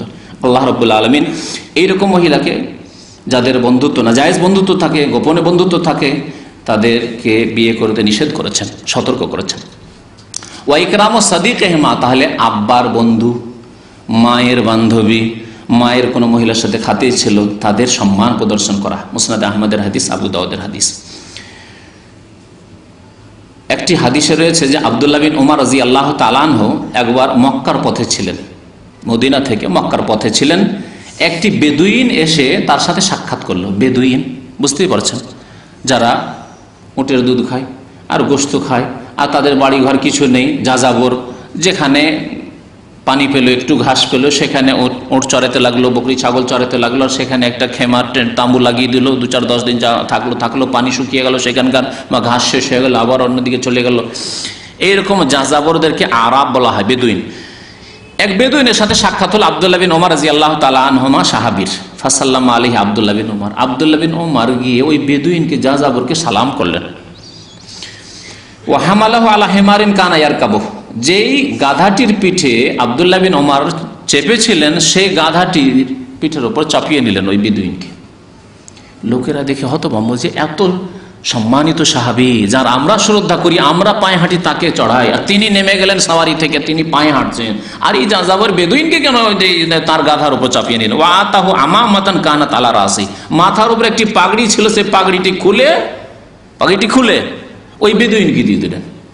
হয়তো খালি মাথায় ছিল, রৌদ্র লাগবে, এই বেদুইনকে মাথার পাগড়ি খুলে ওই বেদুইনকে দিয়ে দিলেন আব্দুল্লাহ বিন ওমর রাদিয়াল্লাহু তাআলা আনহুমা। কালা ইবনু দিনার বলছেন ফাকুলনা লাহু আসলাহাকাল্লাহ, আমরা বললাম, সাহাবী আব্দুল্লাহ বিন তাবেঈ, তিনি বলছেন, ওস্তাদ আব্দুল্লাহ বিন ওমর ওস্তাদকে বললেন যে আসলাহাক আল্লাহ, আল্লাহ আপনার ভালো করুক, আপনি এই কাজ কেন করলেন? একজন বেদুইন মানুষ, ও খালি পায়েও চলতে পারবে, মাথা যদি খোলা থাকে তাও চলতে পারবে, পায়ে হেঁটেও চলতে পারবে, আপনার কষ্ট, আপনি তাকে কেন কেন আপনার গাধা দিয়ে দিলেন, আপনার পাগড়ি আমামা দিয়ে দিলেন, এ কেন করলেন? ইন্নাহুমুল আরাব, এরা তো বেদুইন যাযাবর, এরা সব রকম জীবনযাপন করতে পারে, এতে কোনো অসুবিধা নেই। ওয়া ইন্নাহুম ইয়ারদাউনা বিল ইয়াসির, এরা তো সামান্য পেলেই রাজি হয়, এদেরকে যদি এক গ্লাস দুধ দিতে পারে তাতেই খুশি হয়ে যাবে। এইসব এত দেওয়ার কি প্রয়োজন ছিল? ফাকাল আব্দুল্লাহ বিন ওমর, আব্দুল্লাহ বিন ওমর রাদিয়াল্লাহু তাআলা বললেন, ইন্না আবা হাযা কানা উদ্দান লি ওমর ইবনুল খাত্তাব, এই যে যাযাবর, যে বেদুইন, যাকে আমি গাধা দিয়ে দিলাম, আমার পাগড়ি দিয়ে দিলাম, আমি সম্মান করলাম, এর বাবার সাথে আমার পিতা ওমর ইবনে খাত্তাব রাদিয়াল্লাহু তাআলা আনহুর অত্যন্ত গাঢ় বন্ধুত্ব ছিল, ভালোবাসা ছিল। আমার আব্বার ভালোবাসা যে ওর বাবার সাথে ছিল, এর শ্রদ্ধা করতে গিয়ে আমি তা করলাম। তারপরে ওয়াইন্নি সামিআতু রাসূলুল্লাহ সাল্লাল্লাহু আলাইহি ওয়াসাল্লাম, আমি আল্লাহ রাসূল সাল্লাল্লাহু আলাইহি ওয়াসাল্লামকে বলতে শুনেছি, ইন্না আবাররাল বিররে, সবচাইতে বেশি বাবা মায়ের খেদমত হচ্ছে সিলাতুর রাজুলি আহলা উদ্দি আবিহি, বাবা মায়ের বন্ধু বান্ধবীদের সাথে সদাচরণ করা। এটি হচ্ছে মাতা পিতার হক আদায় করা তাদের ইন্তেকালে পরে। মাতা পিতা নেই কিন্তু মায়ের বান্ধবী আছে, আব্বা নেই বিদায় নিয়েছে ইন্তেকাল করেছেন কিন্তু তার বন্ধু আছে, তার যাদের সাথে ঘনিষ্ঠ চলাফেরা ছিল তারা আছে, তাদের সাথে সদাচরণ করা, এটি হচ্ছে বড়ই নেকির কাজ এবং মাতা পিতার খেদমতের শামিল। এইভাবে নবী করিম সাল্লাল্লাহু আলাইহি সাল্লাম বলেছেন। তাই আব্দুল্লাহ বিন ওমর তার এই আচরণ দেখালেন একজন বেদুইনের সাথে। এর দ্বারা বোঝা গেল যে মৃত ব্যক্তির জন্য আরেকটি করণীয় হচ্ছে যে মৃত ব্যক্তির আত্মীয় স্বজন যারা আছে তাদের সাথে সদাচরণ করা। এখানে একটি কথা মনে পড়লো যেটি অত্যন্ত গুরুত্বপূর্ণ, আমরা অনেকেই মা বাবা যতদিন বেঁচে থাকে ততদিন ছোট ভাই বোনদের খুব খাতির করি, কেন মা বাবা নারাজ হয়ে যাবে, ভয় আমাদের কিন্তু একটা আছে যে মা যদি নারাজ অসন্তুষ্ট হয়ে যায়, বাবা যদি অসন্তুষ্ট হয়ে যায়, সেই জন্য কেন জীবদ্দশায় আছে। আর যদি দেখে ছোট ভাইকে আপনি খরচ দেন না, ছোট ভাইকে আপনি পড়াশোনার পয়সা দেন না, ছোট ভাইকে আপনি খেতে দেন না, হ্যাঁ, বা গরিব ভাই, একটা গরিব ভাই আছে, আপনি মাশাআল্লাহ পয়সাওয়ালা হয়ে গেছেন, তাহলে হয়তো মা অসন্তুষ্ট হবে যে আমার এই ছেলে খেতে পায় না, আর ওই ছেলে সৌদি আরবে বড়লোকি করছে, এত টাকা পয়সা তার কাছে, এক পয়সা আমার ছেলেকে দেয় না। এই যে নারাজ হয়ে যাওয়ার ভয়, সেই জন্য কি করেন, ভাইকে দেন হয়তো, হ্যাঁ, বা আত্মীয় স্বজনদেরকে দেন যাদেরকে মা দিতে বলে, বাবা দিতে বলে, বা দিলে মা বাবা খুশি হয়, মা বাবাকে খুশি করার খাতিরে এই কাজগুলি করেন। কিন্তু যেমনই মা মারা গেলেন, যেমনই বাবা মারা গেলেন, তারপরে আর পড়াশোনা করে কি হবে, কাজ কর, আর তো চক্ষু লজ্জাও নেই, আর মা বাবার বদদুয়া লেগে যাবে ওই কথাও চিন্তা করেন না, আর মা বাবাকে খুশি করার ব্যাপার সেবারও নেই। এটা অনেকের দ্বারা কিন্তু এরকম ভুল হয়। তখন আর ছোট ভাইকে খরচ দেওয়া বন্ধ করে দিলেন, হ্যাঁ, তখন বিবির কথা শুনতে লাগলেন, কি দরকার এত টাকা পয়সা দিবে, কি প্রয়োজন সব, বিবির কথা শোনা, হোম মিনিস্টারের কথা শোনা শুরু করলেন, ভাইয়ের খরচ দেওয়া শুরু করে দিলেন। বোনকে ঘন ঘন নিয়ে আসতেন, খাতির করতেন, বোন আসলে বা আপনার বাড়িতে আসলে কাপড় দিতেন, বা মাস 2 মাস 3 মাস পর তাদেরকে নিয়ে আসতেন। বোনের ছেলে মেয়েরা আছে তাদেরকে আদর যত্ন করতেন, তাদেরকে উপহার দিতেন। আপনার আম্মা মারা গেছেন, আর কে দেখার আছে, বাবা মারা গেছেন, আর কে দেখার আছে, বোনকে না নিয়ে আসলেই বা কি হবে, আর নিয়ে আসলেই বা কি হবে, কি এমন কি, আর বোনের খোঁজ খবর নিলেন না, বাদ দিলেন না, এরকম কাজ করবেন না। আব্দুল্লাহ বিন ওমর রাদিয়াল্লাহু তাআলা আনহু কোন সময় করলেন, বাবা বেঁচে থাকতে না বাবার ইন্তেকালের পরে? নবী করিম সাল্লাল্লাহু আলাইহি ওয়াসাল্লাম বলেছেন বাবার ইন্তেকালের পরে বাবার একটি হক আদায় হচ্ছে যে তার ঘনিষ্ঠ ব্যক্তিদের সাথে সুসম্পর্ক বহাল রাখা। তাহলে বোঝা গেল আম্মার ইন্তেকালের পরে, আব্বার ইন্তেকালের পরে যদি আত্মীয় স্বজন বা যাদের সাথে ঘনিষ্ঠতা আপনার থাকলে আব্বা আম্মা খুশি হতেন জীবদ্দশায়, তাদের সাথে সুসম্পর্ককে বহাল রাখা, তাদের খাতির করা, তাদের খেদমত করা, তাদের খোঁজ খবর নেওয়া, তাদের সাহায্য সহযোগিতা করা। আরো কিছু নেকি পৌঁছিবে মৃত ব্যক্তির কাছে, তার একটি হচ্ছে হজ। হজ হজ সম্পর্কে নবী করিম সাল্লাল্লাহু আলাইহি ওয়াসাল্লামের হাদিস রয়েছে। একজন সাহাবী, তিরমিজি শরীফের হাদিস, নাসাঈতে রয়েছে, ইবনে মাজাহতে রয়েছে, আবু রাজিন নামক একজন সাহাবী জিজ্ঞাসা করে, ইয়া রাসূলুল্লাহ, ইন্না আবি শাইখুন কাবীর, আমার আব্বা অত্যন্ত বৃদ্ধ, খুব বৃদ্ধ হয়ে গেছে, লা ইয়াসবুতু আলা রাহিলাস, এমনকি সাওয়ারির উপরে তাকে যে বসিয়ে উটের উপর বসে থাকতে পারবে না, অচল অবস্থা। তো আমি যদি আব্বার পক্ষ থেকে হজ করি বা উমরা করি তো হবে, কি করতে পারি তার জন্য? যানবাহনে বসতে না পারলে তার হজে যেতে পারবেন না, উমরায় যেতে পারবেন না। নবী করিম সাল্লাল্লাহু আলাইহি ওয়াসাল্লাম বললেন, হুজ্জা আন আবিকা ওয়া আতামির, হুজ্জান আবিকা ওয়া আতামির, তোমার আব্বার পক্ষ থেকে হজ করো, তোমার আব্বার পক্ষ থেকে উমরাও করো। এই হাদিস দ্বারা জানা গেল যে মৃত ব্যক্তি ইন্তেকালের পরে তার পক্ষ থেকে হজ করা যেতে পারে, তার পক্ষ থেকে উমরা করা যেতে পারে। বিশেষ করে তারা যদি না করে থাকেন, আরো বিশেষ করে না করে থাকেন আর তার সাথে সাথে তাদের উপর হজ ফরজ হয়ে গেছিল, না তাদের কাছে এত পয়সা ছিল, সম্পদ ছিল যে সেই সম্পদ দিয়ে তারা মক্কাতুল মুকাররমায় এসে হজ করে যেতে পারতেন, কিন্তু অবহেলাই করেননি। অথবা যাচ্ছি আমাদের দেশে যে মানে কুপ্রথা রয়েছে কি যে বয়স 60-70 হইতে হবে, যুবক বয়সে কেউ হজ করে নাকি? 60-70 বছর বয়স হইতে হবে। ছেলে মেয়ে থাকলে সবগুলির বিয়ে শাদী দিতে হবে, চাকরি থাকলে চাকরি থেকে রিটায়ার হইতে হবে। এসব হওয়ার পর বুড়ো হওয়ার পরে হজ করতে হবে। হ্যাঁ, বুড়ো হওয়ার আশায় বসেছিল, তার আগে মালাকুল মউত চলে এসছে, মারা গেছে। তাহলে হজ ফরজ হয়ে গেছিল, পয়সা ছিল, হজ করেনি। তাহলে এই ক্ষেত্রে আরো গুরুত্ব বেড়ে যায়। এর চাইতে বেশি গুরুত্ব বেড়ে যাবে কোন ক্ষেত্রে বলতে পারেন? হজ ফরজ ছিল আর হজ করব করে অসুস্থ হয়ে পড়লো হঠাৎ, আর সেই অসুস্থ অবস্থায় নিরাশ হয়ে গেল, আর হজ করতে পারলাম না, হায় আল্লাহ, আর ওই অবস্থায় মারা গেল। এই মরার পূর্ব মুহূর্তে ওসিয়ত করে গেছে যে বাবা আমি তো অসুস্থ হয়ে পড়েছি, আর মনে হয় হজ করতে পারবো না, তো তোমাদেরকে ওসিয়ত করেছি আমার হজটা করে নিও। মা বলল অথবা বাবা বললেন যে আমার হজটা করিয়ে নিও বা করিয়ে দিও, হজে বদলটা করিয়ে দিও। ওসিয়ত হয়ে গেল। ওসিয়ত যদি হয় তাহলে তার বা তাদের ধন সম্পদ ভাগ বন্টনের পূর্বে তাদের ধন সম্পদ থেকে হজ করতে হবে বা করাতে হবে। নিজে করেন ভালো কথা, আর না হলে অন্য কাউকে দিয়ে করালে ভাগ বন্টন যে আপনারা ভাই বোন মিলে করবেন, আত্মীয় স্বজন সবাই, এই ভাগ করার আগে আপনাকে হজ করে নিতে হবে বা করিয়ে দিতে হবে। ওসিয়ত থাকে যদি, ওসিয়ত না থাকে আরেকটি অবস্থা যে ওসিয়ত করেনি, ও তো সজাগ ছিল না, টাকা পয়সা ছিল, হজ তো ফরজ ছিল কিন্তু এই ক্ষেত্রে অত সজাগ ছিল না, অথবা সময় পানি, ওসিয়ত করেনি, কিন্তু হজ ফরজ ছিল। তাহলে আল্লাহর কাছে গিয়ে অবশ্যই জবাবদেহি করতে হবে, আর তারা জবাব দিতে পারবে না, কারণ হজ ফরজ হয়ে গেছে অথচ হজ করেনি। এই ক্ষেত্রেও অত্যন্ত গুরুত্বপূর্ণ যে আপনি হজে বদল করে নেবেন। আর আরেকটি অবস্থা হচ্ছে যে না, অসচ্ছলতা ছিল, এত পয়সা ছিল না যে বাবা মা তাদের জীবদ্দশায় হজ করতে পারবে, কিন্তু আল্লাহ রাব্বুল আলামিন পরে আপনাকে পয়সা দিয়েছেন। এখন চিন্তা করছে বাবা মা তো মারা গেছেন, বিনা হজে মারা গেছেন, আর তাদের কাছে পয়সাও ছিল না তাদের জীবদ্দশায় হজ করার। তাহলে এই ক্ষেত্রে যদি বাবা মায়ের বদল হজ করে নেন, ভালো কথা, মৃত ব্যক্তির পক্ষ থেকে, অথবা এমন ব্যক্তির পক্ষ থেকে বদল হজ চলবে যিনি এমন অসুস্থ যে লা ইয়াসবুতু আলার রাহিল, ওই হাদিস যে সওয়ারিতে বসতে পারবেন না, সফর করে আসতে পারবেন না, জার্নি করতে পারবেন না, মক্কা মদিনা এসে কাজকর্মগুলি করতে পারবেন না, এমন অসুস্থ, তাহলে বদল হজ চলবে। আর সুস্থ ব্যক্তি, মাশাআল্লাহ, আপনার বাবা আপনার মতোই বা আপনার চাইতে বেশি শক্তিশালী আছে, এদের বদল হজ না, বদল হজ চলবে না।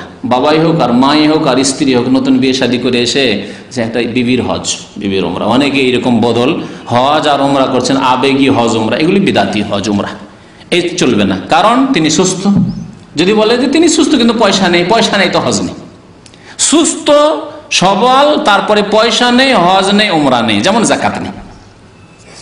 যদি আপনাকে বলি একজন মানুষ সুস্থ সবল কিন্তু পয়সা নেই, তাহলে যাকাত নেই, যাকাত দেবে কোথা থেকে? আপনি বলেন না তাহলে বাবার যাকাতটা আমি দিয়ে দিই। বাবার যাকাত কোথা থেকে দেবেন আপনি? বাবার পয়সা নেই, মায়ের পয়সা নেই, তো তারা যাকাত দেবেন না। আপনার পয়সা আছে, আপনি যাকাত দেবেন। ঠিক তেমনি হজ ফরজ হবে দৈহিক শক্তির সাথে সাথে আর্থিক ক্ষমতা হলে, মান ইসতাতা ইলাইহি সাবিলা। তো যে কথাটি বলছিলাম যে হজ এবং উমরার দ্বারা মৃত ব্যক্তিকে নেকি পৌঁছানো যাবে। কাছাকাছি প্রায় 10টি বিষয় বর্ণনা করলাম। একটি হাদিস আর শুনিয়ে দিই, ইবনে মাজার হাদিস, হাদিসটি আল্লামা আলবানী রাহমাতুল্লাহ হাসান বলেছেন। যেই কথাগুলি এসেছে কাছাকাছি সেই কথাগুলির মধ্যেই শামিল, তবে বিশেষ করে কয়েকটি কাজের কথা নবী করিম সাল্লাল্লাহু আলাইহি ওয়াসাল্লাম উল্লেখ করেছেন যে মৃত ব্যক্তির জন্য জীবিত ব্যক্তিরা যেসব কাজগুলি করতে পারে এবং সেই নেকিগুলি পৌঁছিবে। আবু হুরায়রা রাদিয়াল্লাহু তাআলা আনহু এই হাদিসটি বর্ণনা করেছেন, বলছেন কালা রাসূলুল্লাহ সাল্লাল্লাহু আলাইহি ওয়াসাল্লাম, নবী করিম সাল্লাল্লাহু আলাইহি ওয়াসাল্লাম ইরশাদ করেন, ইন্না মিম্মা ইয়ালহাকুল মুমিন মিন আমালিহি ওয়া হাসানাতিহি বাদা মাউতিহি। মুমিন ব্যক্তিকে তার মৃত্যুর পরে যেই আমল বা যেই নেকিগুলি পৌঁছিবে তার অন্তর্ভুক্ত হলো ইলমান আল্লামাহু ওয়া নাশারাহ। প্রথম হচ্ছে ইলম, যেই ইলম সে শিখিয়েছে, তালিম দিয়েছে, বিদ্যার শিক্ষা দিয়েছে। এই সম্পর্কে আলোচনা হয়ে গেছে ওই মুসলিম শরীফের হাদিসে, আও ইলমিন ইউনতাফাউ বিহি। তাহলে ইলম যদি মানুষের কাছে ছড়িয়ে দিয়ে যায়, শিক্ষা দিয়ে যায়, তাহলে তার নেকি পৌঁছিবে। আল্লামাহু আও নাশারাহু, নিজে শিখালো অথবা সেগুলির প্রচার করলো। নিজে শিখাতে পারলেন না, হয়তো অশিক্ষিত মানুষ আপনি, কিন্তু সেগুলিকে প্রচার করে গেলেন। কেমন? পয়সা আছে আলহামদুলিল্লাহ, তাহলে ভালো কিতাব ছাপিয়ে দিলেন আপনি, ভালো বিষয়বস্তু, ভালো ক্যাসেট 200-500 কপি ক্যাসেট করে আপনি বিতরণ করে দিলেন। এটা হচ্ছে নাশারাহু। সেই ইলমগুলিকে কি করলেন? প্রসার করে দিলেন, প্রচার করলেন, প্রসার করলেন, নাশারাহু। দ্বিতীয় হচ্ছে ওয়ালাদান সালেহান তারাকাহু, অথবা সৎ সন্তান ছেড়ে গেল। মৃত ব্যক্তি মরার সময় তার সৎ সন্তান, নামাজি সন্তানকে ছেড়ে গেল, ধার্মিক সন্তানকে ছেড়ে গেল। যে ব্যক্তি কাবিরা গুনাহ করে না, অন্যায় কাজ করে না, ফরজ অজেব তরক করে না, এরকম ছেলে সৎ সন্তান। ওয়ালাদান সালেহান তারাক, তাহলে সৎ সন্তান যদি ছেড়ে যান, আর সৎ সন্তান দোয়া নাও করলে তার ভাগ পাবেন। যে কথাটি অত্যন্ত গুরুত্বপূর্ণ। আপনি নামাজি সন্তান মানুষ করে দিয়ে চলে গেলেন, যদি বাবাকে ভুলেও যায়, গাফিলতিতে দুনিয়ার রিজিক হাসিল করতে গিয়ে অনেক সময় এমন ব্যস্ত মানুষ হয়ে যায় যে বাবা কিছুদিন পরেই ভুলে গেছে, বাবাকে ভুলে গেছে, মাকে ভুলে গেছে, আত্মীয় স্বজনদের ভুলে গেছে, কিন্তু বাবা মা নেকি পেতে থাকবে, কারণ তারা ওই ছেলেকে নামাজি বানিয়ে গেছে। নামাজ পড়বে 1 ভাগ পাবে, রোজা রাখবে ছেলে 1 ভাগ পাবে। যেমন নবী করিম সাল্লাল্লাহু আলাইহি ওয়াসাল্লাম পুরো উম্মতের পক্ষ থেকে ভাগ পাচ্ছেন, তেমনি মাতা পিতা, সৎ সন্তান, সৎ ছেলে মেয়েদের পক্ষ থেকে 1 ভাগ করে নেকি পেতে থাকবেন। কারণ নবী করিম সাল্লাল্লাহু আলাইহি ওয়াসাল্লামের একটি আম হাদিস রয়েছে, মান দাল্লা আলা খাইরিন ফালাহু মিসলু আজরি ফাইলি। যেই ব্যক্তি কল্যাণের রাস্তা বাতলিয়ে দেবে, দেখিয়ে দেবে, সেই ব্যক্তি, যে ব্যক্তি কর্তা কর্ম করলো, তার মতো নেকি পেতে থাকবে। তাহলে আপনি আপনার ছেলেকে ভালো রাস্তা দেখিয়ে, নামাজের রাস্তা দেখিয়ে দিলেন, মসজিদের রাস্তা ধরিয়ে দিলেন, রোজা রাখতে হবে এটা শিখিয়ে দিলেন, পয়সা হলে যাকাত দিতে হবে তা শিখিয়েছেন, হজ করতে হবে তা শিখিয়েছেন, নেকির কাজ করতে হবে তা শিখিয়েছেন, গুনাহ কাবিরা গুনাহ সাগীরা গুনাহ থেকে বাঁচতে হবে, ভালো সৎ জীবন যাপন করতে হবে তা শিখিয়ে দিলেন আপনি ছেলেকে, মেয়েকে। পর্দা করতে হবে মেয়েকে শিখালেন, তাহলে তার 1 ভাগ আপনি পেতে। ফালাহু মিসলু আজরি ফাইলি। পর্দা করে মেয়ে জানে কিভাবে? মা হুকুম করে পর্দা শিখিয়ে দিয়ে নেকি পাবে। ইসলামিক আদব কায়দা শিখালেন ছেলে মেয়েদেরকে, ইসলামিক আদব কায়দা শিখে তারা আমল করে জানে কিভাবে, আপনি এই যে শিক্ষার ব্যবস্থা তাদের করে দিলেন, তার নেকি পেতে থাকবেন। আরো নবী করিম সাল্লাল্লাহু আলাইহি ওয়াসাল্লাম বলেছেন ওয়া মুসহাফান ওয়ারাসাহু, অথবা কোনো কোরআনের কপি ছেড়ে গেল। কিছু কোরআনের কপি কিনে মসজিদে দিয়ে চলে গেল, মাদ্রাসায় দিয়ে চলে গেল, বা বাড়িতে রেখে গেল, কোরআন তেলাওয়াত করতো, বেশি পয়সা হয়তো নেই, গরিব মানুষ, একটি কোরআনের কপি আছে, সেই কোরআনের কপিটা ছেড়ে গেছে। তার ইন্তেকালের পরে সেই কোরআনের কপিটি নিয়ে অন্য কেউ পড়ছে, মুসহাফ নিয়ে। আও মুসহাফান ওয়ারাসাহু, কোরআনের কাউকে ওয়ারিস বানিয়ে দিল, আর সেই কোরআন দ্বারা উপকৃত হলো মানুষ। আও মসজিদান বানাহু, অথবা কোনো মসজিদ নির্মাণ করে গেল। মৃত ব্যক্তি নিজে মসজিদ তৈরি করে গেছে। এই জন্য প্রথমখানে বলেছি যে সাদকা জারিয়ার ক্ষেত্রে নিজে যদি করে যায় বেশি উত্তম, আর যদি অন্য কেউ করে তার পক্ষ থেকে তারও নেকি অবশ্যই পৌঁছে। মসজিদান বানা নিজেই তৈরি করলো, অথবা অন্য কেউ তৈরি করে দিল তার নামে, তারও নেকি সে পাবে। আও বাইতাল লিবনিস সাবিলে বানাহু, অথবা রাস্তার পাশে কোনো শহরে মুসাফির খানা তৈরি করে গেল। আল্লাহু আকবার। আজকে বলুন, গরিব মানুষরা গ্রামগঞ্জ থেকে আসে, আর আসার পরে হোটেলে থাকতে প্রচুর পয়সা লাগে, আর না হলে ফুটপাতে রাস্তার পাশে সারা রাত পড়ে আছে। স্টেশনগুলিতে দেখেন, বাস স্ট্যান্ডে দেখেন, পয়সা নেই, কি করে ফুটপাতে পড়ে আছে গরিব মানুষরা।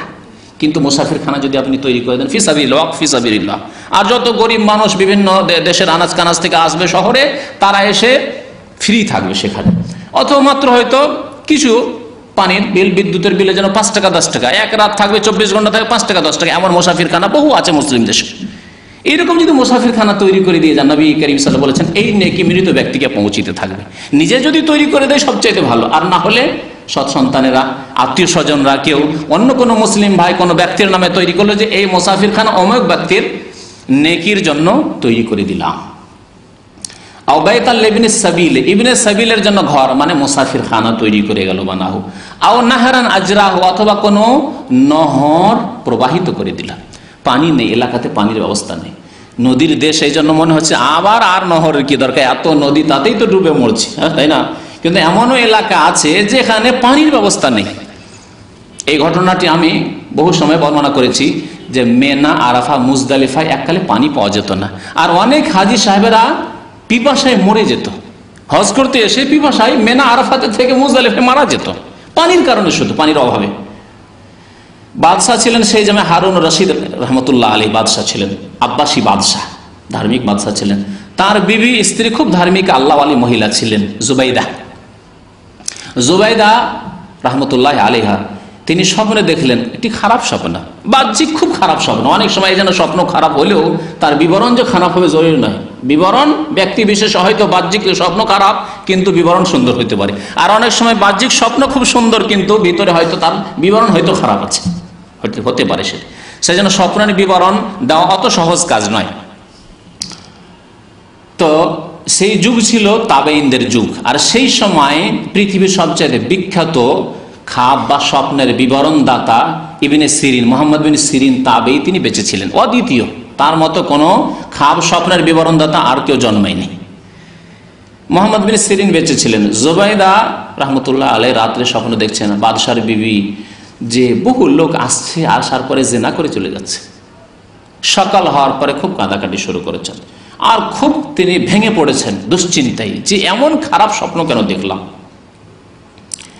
তার একজন গোলাম ছিল, গোলামকে বলল, দেখো একটি ঘটনা বলছি, আর বলবে না, তুমি সহজ বলবে না, যাও ইবনে সিরিনের কাছে যাও, আর যাওয়ার পরে জিজ্ঞেস করো যে একজন মহিলা এরকম স্বপ্ন দেখেছে, এর বিবরণ কি। ইবনে সিরিন রহমতুল্লাহ আলাইহির দরবারে সেই গোলাম চাকর গেল, যাওয়ার পরে জিজ্ঞাসা করলো যে একজন মহিলা স্বপ্ন দেখছে যে বহু লোক আসছে, আর আসার পরে জেনা করছে আর চলে যাচ্ছে, একে একে জেনা করছে আর চলে যাচ্ছে, এর বিবরণ, এর তাবির কি হতে পারে। ইবনে সিরিন রহমতুল্লাহ আলাইহি জিজ্ঞাসা করলে, এই স্বপ্ন কে দেখেছে তোমাকে বলতে হবে।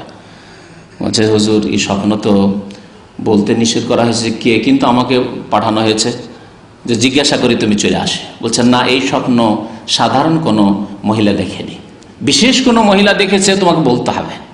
হুজুর আমি হচ্ছি গোলাম, বাদশাহ হারুন রশিদের বাড়ির গোলাম, বাদশাহ হারুন রশিদের বেগম জুবাইদা, তিনি এই স্বপ্ন দেখেছেন।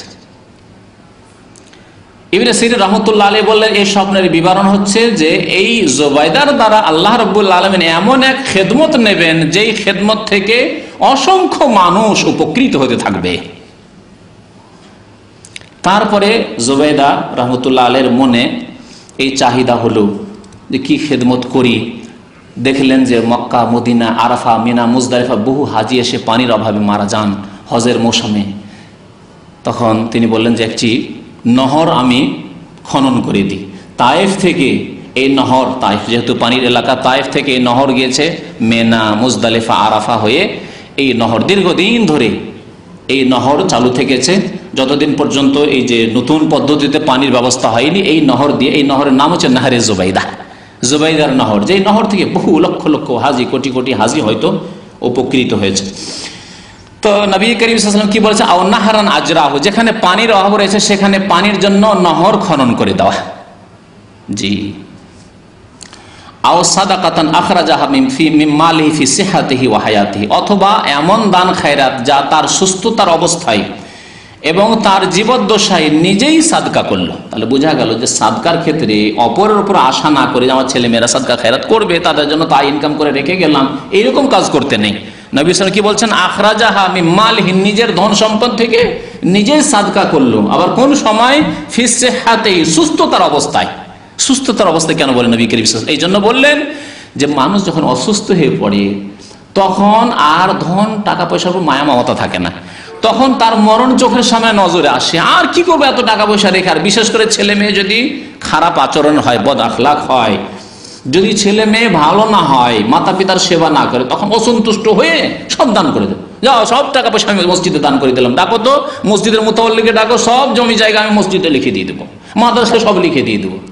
এইরকম কাজ অনেকেই করে। তাহলে অসুস্থ অবস্থায় দান করা স্বাভাবিক, বহু লোকের দ্বারা হইতে পারে, কিন্তু সুস্থতায়, যৌবনের কালে এখন অনেক আশা আকাঙ্ক্ষা আছে। এখন তো ছেলে মেয়ে হয়নি রে বাবা, ছেলে মেয়ে হবে, তাদেরকে পড়াশোনা করাইতে হবে, তাদেরকে ঘর তৈরি করে দিতে হবে, এক একটা ছেলে কিন্তু এক একটা করে ঘর তৈরি করে দিতে হবে, তাদের জন্য কিছু জমি জায়গার ব্যবস্থা করতে হবে, ইত্যাদি ইত্যাদি। নিজেই বেঁচে থাকবো, নিজেই কতকাল থাকবো, খেতে হবে, অনেক টাকা পয়সার প্রয়োজন। ওই সময় টাকা পয়সার মায়া মমতা না করে দান করা, ফি সিহহাতিহি, সুস্থতার অবস্থায়, ওয়া হায়াতেহি নিজের জীবদ্দশায় দান করা, এই সব দান যদি কোনো মানুষ করে যায় বা তার পক্ষ থেকে করা হয়, ইয়ালহাকুহু মিন বাদে মওতিহি, তাহলে তার মৃত্যুর পরে এই নেকিগুলি তার কাছে পৌঁছবে। নবী করিম সাল্লাল্লাহু আলাইহি ওয়াসাল্লামের এই মর্মে বেশ কিছু যে হাদিসগুলি ছিল আপনাদেরকে শোনালাম। সাদকা সম্পর্কে নবী করিম আরেকটি হাদিস বর্ণনা করেছেন, বুখারী মুসলিম শরীফে রয়েছে।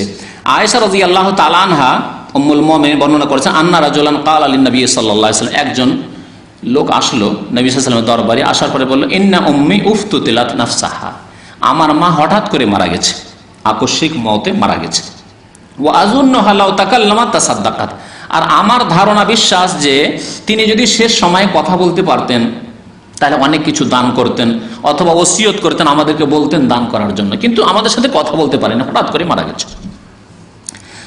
ফাহাল্লাহ আজরুন ইন তাসাদ্দাকতু আনহা, তাহলে তিনি কি নেকি পাবেন যদি আমরা তার পক্ষ থেকে দান খায়রাত করি, সাদকা করি? নেকি পাবেন? নেকি কি পৌঁছিবে মৃত ব্যক্তির কাছে?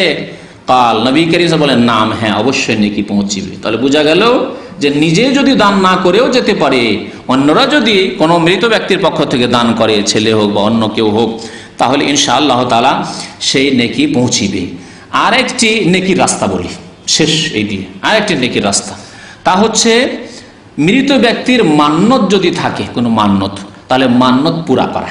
মৃত ব্যক্তি নিজে পুরো করার সময় পাননি কিন্তু মান্যত করেছিলেন, তাহলে সেই মান্যত যারা ওয়ারেসিন রয়েছেন, উত্তরাধিকারী রয়েছেন, তারা পূরণ করবেন। বা কোনো মুসলিম ভাই, কোনো আত্মীয়, হয়তো আপনি ওয়ারেস নন কিন্তু আত্মীয়, যেমন আপনার খালা, আপনার খালার ধন সম্পদ আপনি পাবেন না, তার ছেলেরা আছে, হয়তো মেয়েরা আছে, তারা পেয়ে যাবে, তার স্বামী আছে, তারা পাবে, আপনি তো পাচ্ছেন না, কিন্তু খালার মান্যত ছিল আমি জানি, আর তার ছেলেরা ভালো না, তো আমি করে দেবো। আমার ফুফু ছিল, ফুফুর পক্ষ থেকে করে দেবো। কোনো মুসলিম ভাইয়ের কিছু মান্যত ছিল, আমি সেই মান্যতগুলি পুরা করে দেবো। তাহলে এইগুলি পুরা করে দিলে এই নেকি মৃত ব্যক্তি পর্যন্ত পৌঁছিবে। এই ক্ষেত্রে আব্দুল্লাহ বিন আব্বাস রাদিয়াল্লাহু তাআলা আনহু হাদিস বর্ণনা করেছেন, আন্না সাদ ইবনে উবাদা ইস্তাফতান নবী সাল্লাল্লাহু আলাইহি ওয়াসাল্লাম, সাহাবী আনসারী সাদ বিন উবাদা নবী সাল্লাল্লাহু আলাইহি ওয়াসাল্লামকে মাসলা জিজ্ঞেস করলেন, ফতোয়া। ইস্তাফতা মানে ফতোয়া জিজ্ঞাসা করলেন, কি? ইন্না উম্মি মাতাত ওয়া আলাইহা নাজরুন, আমার আম্মা মারা গেছেন আর তার একটি মান্যত ছিল, মান্যত তিনি পুরা করার সময় পাননি। ফাকালা নবী করিম সাল্লাল্লাহু আলাইহি ওয়াসাল্লাম বলেন, ইকযহি আনহা, মায়ের পক্ষ থেকে তার মান্যত পুরা করে দাও। তাই বোঝা গেল যে মৃত ব্যক্তির যদি কোনো মান্যত থাকে আর জানা থাকে যে ওনার কোনো মান্যত ছিল, তাহলে সেই মান্যত পুরা করে দিলেও এই নেকি মৃত ব্যক্তি পর্যন্ত পৌঁছিবে। বুখারী মুসলিম শরীফের হাদিস। এই ছিল বেশ কিছু নেকির রাস্তা মৃত ব্যক্তির জন্য, যেই রাস্তাগুলি নেই অথচ অনেক লোক করে থাকে। তার মধ্যে একটি হচ্ছে কোরআন খানি করে ইসালে সওয়াব করা, বকশানো।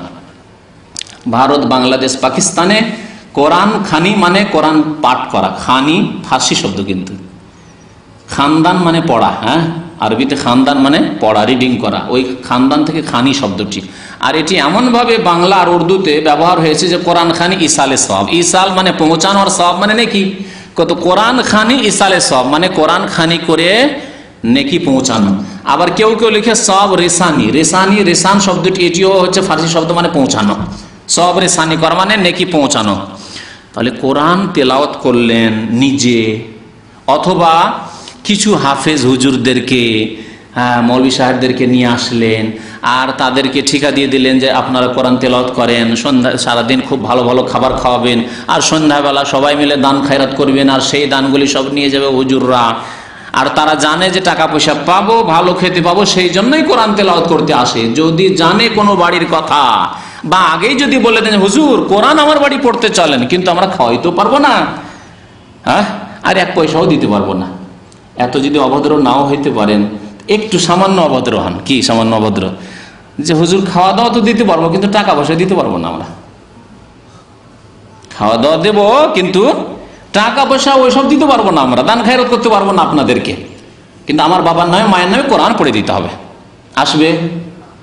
আসবে? কেউ আসবে না। আমাদের এলাকায় এক বিদাতি মোল্লা ছিল, গ্রামে রমজান মাস কাছে আসলে গ্রামে গ্রামে বাড়িতে বাড়িতে ঢুকতো আর মহিলাদের সাথে সাক্ষাৎ করতো। ছোট কালকার কথা শুনে বলছি আর কি। গ্রামে গ্রামে ঢুকতো বিদাতিদের বাড়িতে, আর ঢুকে ওই মহিলাদের সাথে, পুরুষদের চাইতে মহিলাদের কাছ থেকে বেশি টাকা টানা যায়, কিন্তু ওদের টাকা, ওদের অন্তর নরম। মহিলাদের অন্তর নরম, যেহেতু তোমার মায়ের নামে এক বক্সা দিয়ে দিই, এক কোরআন বক্সে দিই, তোমার বাবার নামে এক কোরআন বক্সে দিই, তোমার বোনের নামে এক কোরআন বক্সে দিই। তো এই যে বক্সা কাজগুলি করার জন্য মহিলাদের সাথে সাক্ষাৎ করতো, আর গিয়ে বলতো যে কোরআন খানি করাবেন? হ্যাঁ করাবো। এক খতমে 100 টাকা, 200 টাকা, যার কাছে যেই রকম পারে এক খতম দেব 100 টাকা, এই বাড়ি বাড়ি এরকম চাঁদা কালেকশন করে শুধু কোরআন খানির। তাহলে কত কোরআন সে তিলাওয়াত করতে পারে, কত কোরআন খানি করতে পারে যে এই কালেকশন করে বাড়ায়। আর টাকার বিনিময়ে আল্লাহ রাব্বুল আলামিন কোরআনে কারীমে ইরশাদ করেছে, ওয়ালা তাশতারু বিআয়াতি সামানান কালিলা, অল্প মূল্যের বিনিময়ে আমার আয়াতকে বিক্রি করিও না। টাকা পয়সা দিয়ে কোরআনের তেলাওয়াত বিক্রি করবেন? যে কোরআনের তেলাওয়াত ইবাদত, যেমন নামাজ পড়া ইবাদত, কোরআনের তেলাওয়াত ইবাদত। একটি অক্ষর তেলাওয়াত করলে কত নেকি? 10 নেকি। এই ব্যক্তি, যে ব্যক্তি ভাড়াইটা তেলাওয়াত করতে গেল, সে নেকির জন্য তেলাওয়াত করতে গেল না পয়সার জন্য?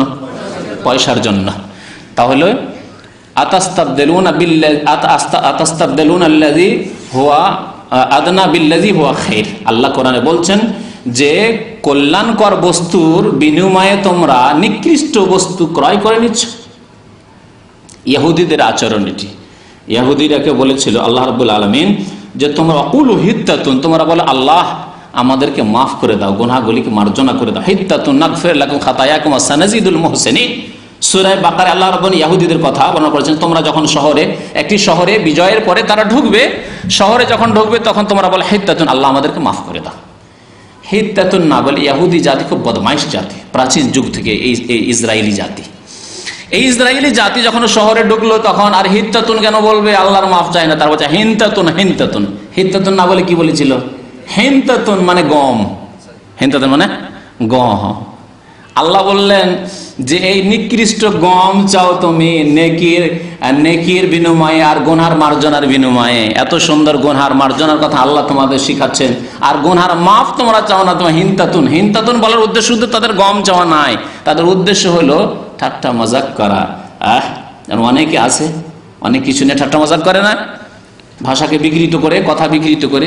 এই ছিল তাদের বদ আচরণ। তো কোরআন তিলাওয়াত হচ্ছে ইবাদত, যেমন নামাজ ইবাদত। তাহলে ইবাদত করতে হবে আল্লাহর সন্তুষ্টির জন্য এবং নবী করিম সাল্লাল্লাহু আলাইহি ওয়াসাল্লামের তরিকায় করতে হবে। এই যে কোরআন খানি, ভাড়াইটা কোরআনের খানি, হুজুরদেরকে নিয়ে এসে বাড়িতে তেলাওয়াত করা, এটি আল্লাহর সন্তুষ্টির জন্য নয়, নেকির আশায় নয়, পয়সায় নয়। সুতরাং যেই ব্যক্তি তেলাওয়াতকারী সেও নেকি পাবে না, কারণ সে পয়সার জন্য পড়েছে, তেলাওয়াত করেছে। আর যারা পড়ালো তারাও নবী সাল্লাল্লাহু আলাইহি ওয়াসাল্লামের তরিকায় যেহেতু পড়ায়নি, সুতরাং তারাও নেকি পাবে না। নবী সাল্লাল্লাহু আলাইহি ওয়াসাল্লামের তরিকায় পড়ায়নি। কেমন নবী সাল্লাল্লাহু আলাইহি ওয়াসাল্লামের তরিকায় পড়ায়নি? বুঝবেন এই কথাটি? বুঝেন ভালো করে, আর একটু ব্যাখ্যা করে বুঝাই। সংক্ষেপে বুঝাইলে অনেক সময় বুঝতে পারবেন না। নবী করিম সাল্লাল্লাহু আলাইহি ওয়াসাল্লামের সামনে তার বিবি মারা গেছেন, খাদিজা রাদিয়াল্লাহু তাআলা আনহা, গেছেন না? আরো অন্য বিবিরাও মারা গেছেন, বিশেষ করে প্রথম বিবি খাদিজা রাদিয়াল্লাহু তাআলা আনহা। নবী সাল্লাল্লাহু আলাইহি ওয়াসাল্লাম বলেছেন যে খাদিজার এত বেশি অবদান রয়েছে, আয়েশাকে এত বেশি ভালোবাসলেও খাদিজার কথা যখন তখন আয়েশা রাদিয়াল্লাহু তাআলা আনহার সামনে নবী সাল্লাল্লাহু আলাইহি ওয়াসাল্লাম উল্লেখ করতেন। নবী সাল্লাল্লাহু আলাইহি ওয়াসাল্লামের জীবদ্দশায় তার 4টি মেয়ের 3টি মারা গেছেন। যায়েনব রাদিয়াল্লাহু আনহা মারা গেছেন, উম্মে কুলসুম রাদিয়াল্লাহু তাআলা মারা গেছেন, রুকাইয়া রাদিয়াল্লাহু তাআলা মারা গেছেন কিনা? নবী করিম সাল্লাল্লাহু আলাইহি ওয়াসাল্লাম তাদের কারো জন্য, ছেলেগুলি তো নাবালক অবস্থায় মারা গেছেন, আরও সাহাবী আপনজন আত্মীয় স্বজনদের অনেকেই মারা গেছেন। আপন চাচা, অত্যন্ত প্রিয়জন তিনি সাইয়্যিদুশ শুহাদা, শহীদদের নেতা হামজা রাদিয়াল্লাহু তাআলা আনহু শহীদ হয়েছেন কিনা? কিভাবে তাকে শহীদ করেছে কাফের জালেমরা ওহদের মাঠে, হামজা রাদিয়াল্লাহু তাআলা আনহু। তাদের কারো জন্য নবী করিম নিজে কোরআন খানি করেছেন, মানে কোরআন তেলাওয়াত করে আল্লাহ এই কোরআনের নেকি 1 পারা 2 পারা 5 পারা পড়লাম, এই নেকিটা বক্সে দাও আল্লাহ, তুমি পৌঁছে দাও আমার চাচাকে, পৌঁছে দাও আমার প্রিয়তমা বিবি খাদিজাকে, পৌঁছে দাও আমার মেয়েদেরকে, বলেছেন? কোনো প্রমাণ আছে? না। সাহাবারা কেউ কারো জন্য কোরআন খানি করেছেন? করেননি। সাহাবায়ে কেরাম, তাবেঈন, তাবা তাবেঈন, তারা কেউ করেননি। এই ক্ষেত্রে ইমাম আবু হানিফা রাহমাতুল্লাহ আলাইহি বড় শক্ত কিন্তু, অথচ ভারত, বাংলাদেশ, পাকিস্তানে হানাফিরা এই কোরআন খানি করায়। ইমাম আবু হানিফা রাহমাতুল্লাহ আলাইহির ফতোয়া খুব শক্ত। তিনি বলছেন এইরকম ভাড়া করে কোরআন পড়লে যে ব্যক্তি কোরআন পড়বে সেও নেকি পাবে না, যে কথাটি আমি বললাম, আর যার জন্য পড়া হবে সেও নেকি পাবে না। কারণ যে কোরআন পড়েছে সে পয়সার জন্য পড়েছে ভাড়াই এসে, আর যার জন্য পড়া হয়েছে এই জন্য নেকি পাবে না যে এটি নবী সাল্লাল্লাহু আলাইহি ওয়াসাল্লামের তরিকা নাই। মৃত ব্যক্তিকে নেকি পৌঁছানোর জন্য নবী করিম সাল্লাল্লাহু আলাইহি ওয়াসাল্লাম দৈহিক ইবাদত করেননি, যেমন নামাজ পড়েননি তেমন কোরআনও তেলাওয়াত করেননি। একটি কথা বললাম যে দৈহিক ইবাদত, দৈহিক ইবাদত দিয়ে মৃত ব্যক্তিকে নেকি পৌঁছানোর প্রমাণ নেই। দৈহিক ইবাদত যেমন নামাজ, 2-4 রাকাত 6 রাকাত নামাজ পড়লেন আর বললেন আল্লাহ এই 4 রাকাত 6 রাকাত 8 রাকাত নামাজের নেকি আমার বাবাকে পৌঁছে দাও, ইসালে সওয়াব করলেন, হবে? কারণ দৈহিক ইবাদত, এর প্রমাণ নেই। ওই রকমই রোজা, রোজা কারো যদি কাজা থেকে যায় আর মারা যান তাহলে কাজা করার প্রমাণ আছে, কিন্তু অতিরিক্ত আপনি নফল রোজা রাখবেন, আল্লাহ এই 10টি নফল রোজা রাখলাম, এই 6 শাওয়াল মাসে 6 দিন রোজা রাখলাম, আল্লাহ এই রোজার নেকিটুকু আমার বাবা মরা বাবার কাছে পৌঁছে দাও, আমার মায়ের কাছে পৌঁছে দাও, আমার দাদার জন্য আমি করলাম, হবে? দৈহিক ইবাদত হবে না। আর্থিক ইবাদতের প্রমাণ আছে, যা হাদিস পড়ে শোনালাম, সাদকার কথা প্রমাণ আছে। হজ আর্থিক ইবাদত, দৈহিকের সাথে সাথে হজের প্রমাণ আছে, উমরার প্রমাণ আছে, মসজিদ নির্মাণ করে দেন প্রমাণ আছে, যে কোনো দিনের খেদমত আর্থিক খেদমত করেন তা দিয়ে মৃত ব্যক্তিকে নেকি পৌঁছান তার প্রমাণ আছে। আর নিজেরা যদি কেউ তেলাওয়াত করে, আবার কেউ কেউ এইরকম ফতোয়া দিয়ে থাকে আমাদের দেশে, যারা একটু হালকা ভুল করে, কিন্তু হালকা ভুল তাদের, কি বড় ধরনের ওইরকম বিদাত নয়, তারা নিজেরা তেলাওয়াত করে আর তেলাওয়াত করার পরে ভাড়া করে নিয়ে আসে না, হুজুরদেরকে ডেকে ডুকে নিয়ে আসে না, কোনো নির্দিষ্ট দিনে নিয়ে আসে না, কিন্তু নিজেরা তেলাওয়াত করে, তেলাওয়াত করার পরে আল্লাহ এই যে তেলাওয়াত করলাম 2-4-5 পারা, এটি আমার মরা বাবার জন্য আমি তেলাওয়াত করলাম, আল্লাহ তার কাছে এই নেকিটুকু পৌঁছে দাও, বক্সে দেয়। আবার আমাদের কিতাব, ধর্মীয় কিতাবগুলিতে বক্সে দেওয়ার তরিকাও লিখে দিয়েছে, যে আপনি কোরআন তেলাওয়াত করেন, তারপর আগে পরে কিছু দুরূদ শরীফ পড়েন, এই কুলগুলি পড়েন ইত্যাদি, সূরা ফাতিহা 11 বার বা মুক্তমুখ পড়েন, আর পড়ার পরে বলেন আল্লাহ যা নেকি করলাম এই নেকিটুকু, এই কোরআন তেলাওয়াতটুকু আমার মৃত বাবার রুহের মাগফিরাতের জন্য, মার্জনার জন্য আমি দিয়ে দিলাম, দান করে দিলাম, বক্সে দিলাম। বক্সে দেওয়া মানে বকশিশ থেকে, মানে দিয়ে দান করে দেওয়া। এসব বিদাতি তরিকা নবী করিম সাল্লাল্লাহু আলাইহি ওয়াসাল্লাম করেননি, তার সাহাবায়ে কেরামরা করেননি, তাবেঈনরা করেননি। সুতরাং এইটি তরিকা সালাফে সালেহিন তরিকা নয়, নবী করিম সাল্লাল্লাহু আলাইহি ওয়াসাল্লামের তরিকা নয়। এই তরিকা ধরবেন না, যে তরিকা বলা হলো সেই তরিকা ধরবেন। যে বিদাতগুলি করা হয় তার মধ্যে একটি বিদাত হচ্ছে মৃত ব্যক্তির নামে খাবার দাবার ব্যবস্থা করা, জিয়াফতের ব্যবস্থা করা। আর এই ক্ষেত্রে দিন ধরে 3 দিনে, 10 দিনে, 11 দিনে অথবা 40 দিনে, এই সবগুলি হিন্দুদের থেকে এসছে। হিন্দুদের মধ্যে আজকেও মৃত্যুর দিন থেকে শুরু করে অতক্ষণ পর্যন্ত তাদের মরদেহ উঠবে না যতক্ষণ তারা ভোজ ভান্ডার করে খেয়ে না নেবে, তারপরে তারা যাবে তাদের ক্রিয়াকর্ম করতে। তো এগুলি হচ্ছে হিন্দুদের থেকে এসছে। এমনকি আরব ওলামারা লিখেছেন যে 40 দিনে মৃতের নামে যে 40 দিনে কিছু কাজকর্ম করা, আমল করে নেকি পৌঁছানো, এটি খুব প্রাচীন ইতিহাস, ফেরাউনের যুগের ইতিহাস।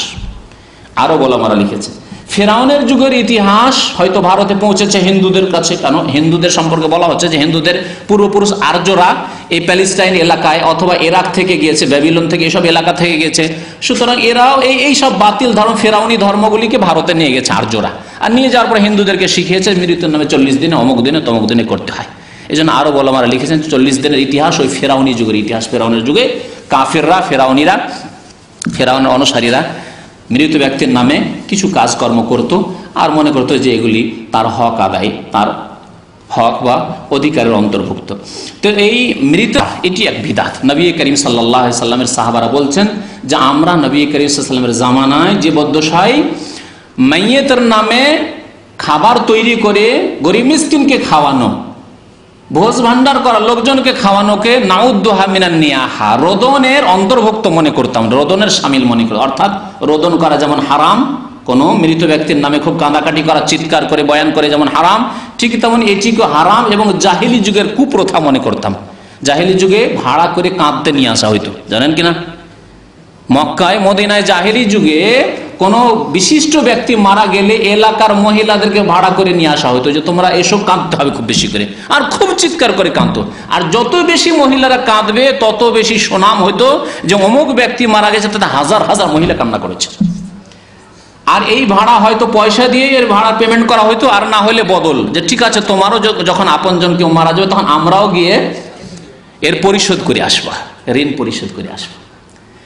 একজন মহিলা মুসলমান হয়েছে, মুসলমান হওয়ার পরে নবী করিম সাল্লাল্লাহু আলাইহি ওয়াসাল্লাম তার কাছে শপথ নিলেন, দেখো রোদন করতে পারবে না, শিরিক করবে না, এই করবে না, সেই করবে না, জেনা করবে না, মিথ্যা কথা বলবে না, তার মধ্যে ওয়ান লা নানুহা, আমরা নুহা রোদন করব না, এই ওয়াদা করো, প্রতিশ্রুতি। তখন সেই মহিলা বলছে, ইয়া রাসূলুল্লাহ, করবো না ঠিক আছে, কিন্তু একজনের আমার আপনজন মারা গিয়েছিল, তখন অনেক মহিলারা এসে কাঁদাকাটি করেছে, কিন্তু একজনের ধার বাকি থেকে গেছে, সবার ধার শোধ করে দিয়েছি, ঋণ পরিশোধ করে দিচ্ছি, একজনের ধার বাকি থেকে গেছে। এই যে ঋণ পরিশোধ করতে হবে, তার কেউ মারা গেলে আমাকে একদিন কেঁদে দিয়ে আসতে হবে, এর জন্য পারমিশন দেন।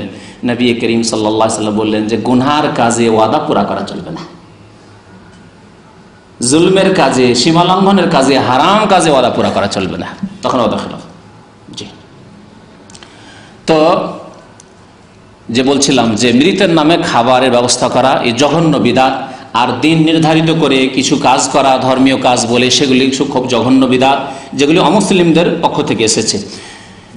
এছাড়া আর একটি বিদআত রয়েছে, তা হচ্ছে মৃত ব্যক্তির নামাজের কাফফারা। যদি নামাজ ছুটে গিয়ে থাকে অসুস্থ অবস্থায়, আর না ছুটে গেলেও কোনো রকম করে 2-4 রক্ত বের করতে হবে, কারণ সামাজিক কিছু টাকা পয়সা কালেকশন করতে হবে, এলাকার লোককে, গ্রামবাসীকে, হুজুরদেরকে কিছু টাকা ইনকাম করতে হবে।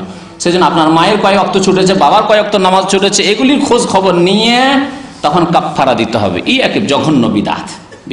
নামাজের বিকল্প কিছু নেই। নবী সাল্লাল্লাহু আলাইহি সাল্লাম যতক্ষণ পর্যন্ত হুঁশ আছে ততক্ষণ নামাজ পড়তে বলেছেন, ততক্ষণ পর্যন্ত দিনের কাজকর্ম করতে হবে। যখন হুঁশ চলে গেছে, নামাজ মাফ হয়ে গেছে। তারপরে যদি 6 মাস ধরে হুঁশ জ্ঞান না থাকে, অবশ হয়ে সেন্সলেস হয়ে পড়ে আছে, তাহলে নামাজ নেই, নামাজ মাফ। রফি আল কালাম আন সালাসা, নবী কারীম সাল্লাল্লাহু আলাইহি ওয়াসাল্লাম বলছেন আল্লাহ আমল নামার কলম উঠিয়ে নিয়েছেন 3 ব্যক্তি থেকে। তার মধ্যে এক হচ্ছে যে ব্যক্তি হুঁশ হারা, জ্ঞান হারা, জ্ঞান যে হারিয়ে ফেলেছে, হাত্তা ইয়াফিকা, যতক্ষণ পর্যন্ত হুঁশে না এসেছে। হুঁশে যখনই আসবে, যদিও নড়াচড়া করতে পারে না, তাহলে তাকে বলতে হবে যে তায়াম্মুম করিয়ে দিতে হবে, বলতে হবে নামাজটা পড়ে নেন। বসে না, দাঁড়িয়ে না পড়তে পারে বসে, বসে না পড়তে পারে শুয়ে শুয়ে, যদি নড়াচড়া না করতে পারে চোখের ইশারাতেই রুকু সিজদা করে সালাম ফিরবে, নামাজ পড়বে, কিন্তু নামাজ মাফ নেই। আর যখন হুঁশ চলে গেছে, নামাজ মাফ হয়ে গেছে। সুতরাং নামাজের কাফফারার প্রশ্ন ওঠে না। যদি কেউ শিথিলতা, গাফিলতি করে নামাজ না পড়ে, তার কোনো কাফফারা নেই। আল্লাহ রাব্বুল আলামিনের কাছে তওবা ইস্তেগফার তার সময় থাকলে করবে। আর সে যদি মারা যায়, তাহলে বেশি বেশি তার জন্য নেকির কাজগুলি করেন, সাদকা খায়রাত করেন, নেক আমল করেন এবং তার মাগফিরাতের জন্য দোয়া করেন, হয়তো আল্লাহ রাব্বুল আলামিন মাফ করে দিতে পারেন। আর না হলে নামাজের বিকল্প না কাফফারা আছে, না দুনিয়ার কোনো ধন সম্পদ আছে, দুনিয়ার সব কিছু দান করে দিলেও নামাজের বিকল্প হতে পারে না, নামাজ মাফ হবে না। আল্লাহর মাগফিরাত চাইতে হবে, আল্লাহ রাব্বুল আলামিনের কাছে মার্জনা কামনা করতে হবে যদি এরকমের ভুল হয়ে যায়। আল্লাহ যেন আমাদেরকে নেক আমলের তৌফিক দান করেন, আল্লাহ রাব্বুল আমাদের গুনাহ খাতা যেন মাফ করে দেন। আরও কিছু বিদআত রয়েছে, যেমন আরেকটি বিদআত হচ্ছে মৃত্যুবার্ষিকী পালন করা। মৃত্যুবার্ষিকী, বাবা মারা গেছে, খুব গণ্যমান্য ব্যক্তি, তখন আপনারা সব বংশ মিলে একটা মৃত্যুবার্ষিকী পালন করছেন, শোকের দিন পালন করছেন, হারাম, জঘন্য বিদআত, কাফেরদের বিদআত এটি। যেমন জন্মবার্ষিকী পালন করা হারাম, তেমনি মৃত্যুবার্ষিকী পালন করা হারাম। নেতার যেমন হারাম, তেমনি সাধারণ ব্যক্তির হারাম, বাবা মায়েরও হারাম। এমনকি নবী করিম সাল্লাল্লাহু আলাইহি ওয়াসাল্লাম না জন্মবার্ষিকী না মৃত্যুবার্ষিকী ইসলামে রয়েছে। সুতরাং এসব থেকে তওবা করতে হবে এবং নবী করিম সাল্লাল্লাহু আলাইহি ওয়াসাল্লামের তরিকা আমাদেরকে জীবনযাপন করতে হবে, আর নেক আমল করতে হবে আল্লাহ রাব্বুল আলামিনের জন্য আর নবী করিম সাল্লাল্লাহু আলাইহি ওয়াসাল্লামের তরিকায়। আল্লাহ যেন আমাদেরকে নেক আমলের তৌফিক দান করেন, আল্লাহ যেন আমাদের গুনাহ খাতা মাফ করে দেন, আমাদেরকে ভালো আমল করার জন্য তৌফিক দান করেন, শিরক বিদআত থেকে আল্লাহ রাব্বুল আলামিন আমাদেরকে বেঁচে থাকার জন্য তৌফিক দান করেন, নবী সাল্লাল্লাহু আলাইহি ওয়াসাল্লামের সুন্নাতের উপর আমাদেরকে হায়াত কাটাবার যেন তৌফিক দান করেন, জীবন যাপনের যেন তৌফিক দান করেন এবং তার উপরে আমাদেরকে মৃত্যু যেন দান করেন, আর তার সুন্নাতের উপর যেন আমাদেরকে আল্লাহ রাব্বুল আলামিন কাল কিয়ামতে ওঠান। আমিন। সাল্লাল্লাহু আলা নবিয়িনা মুহাম্মদ ওয়া আলা আলিহি ওয়া সাহবিহি আজমাইন।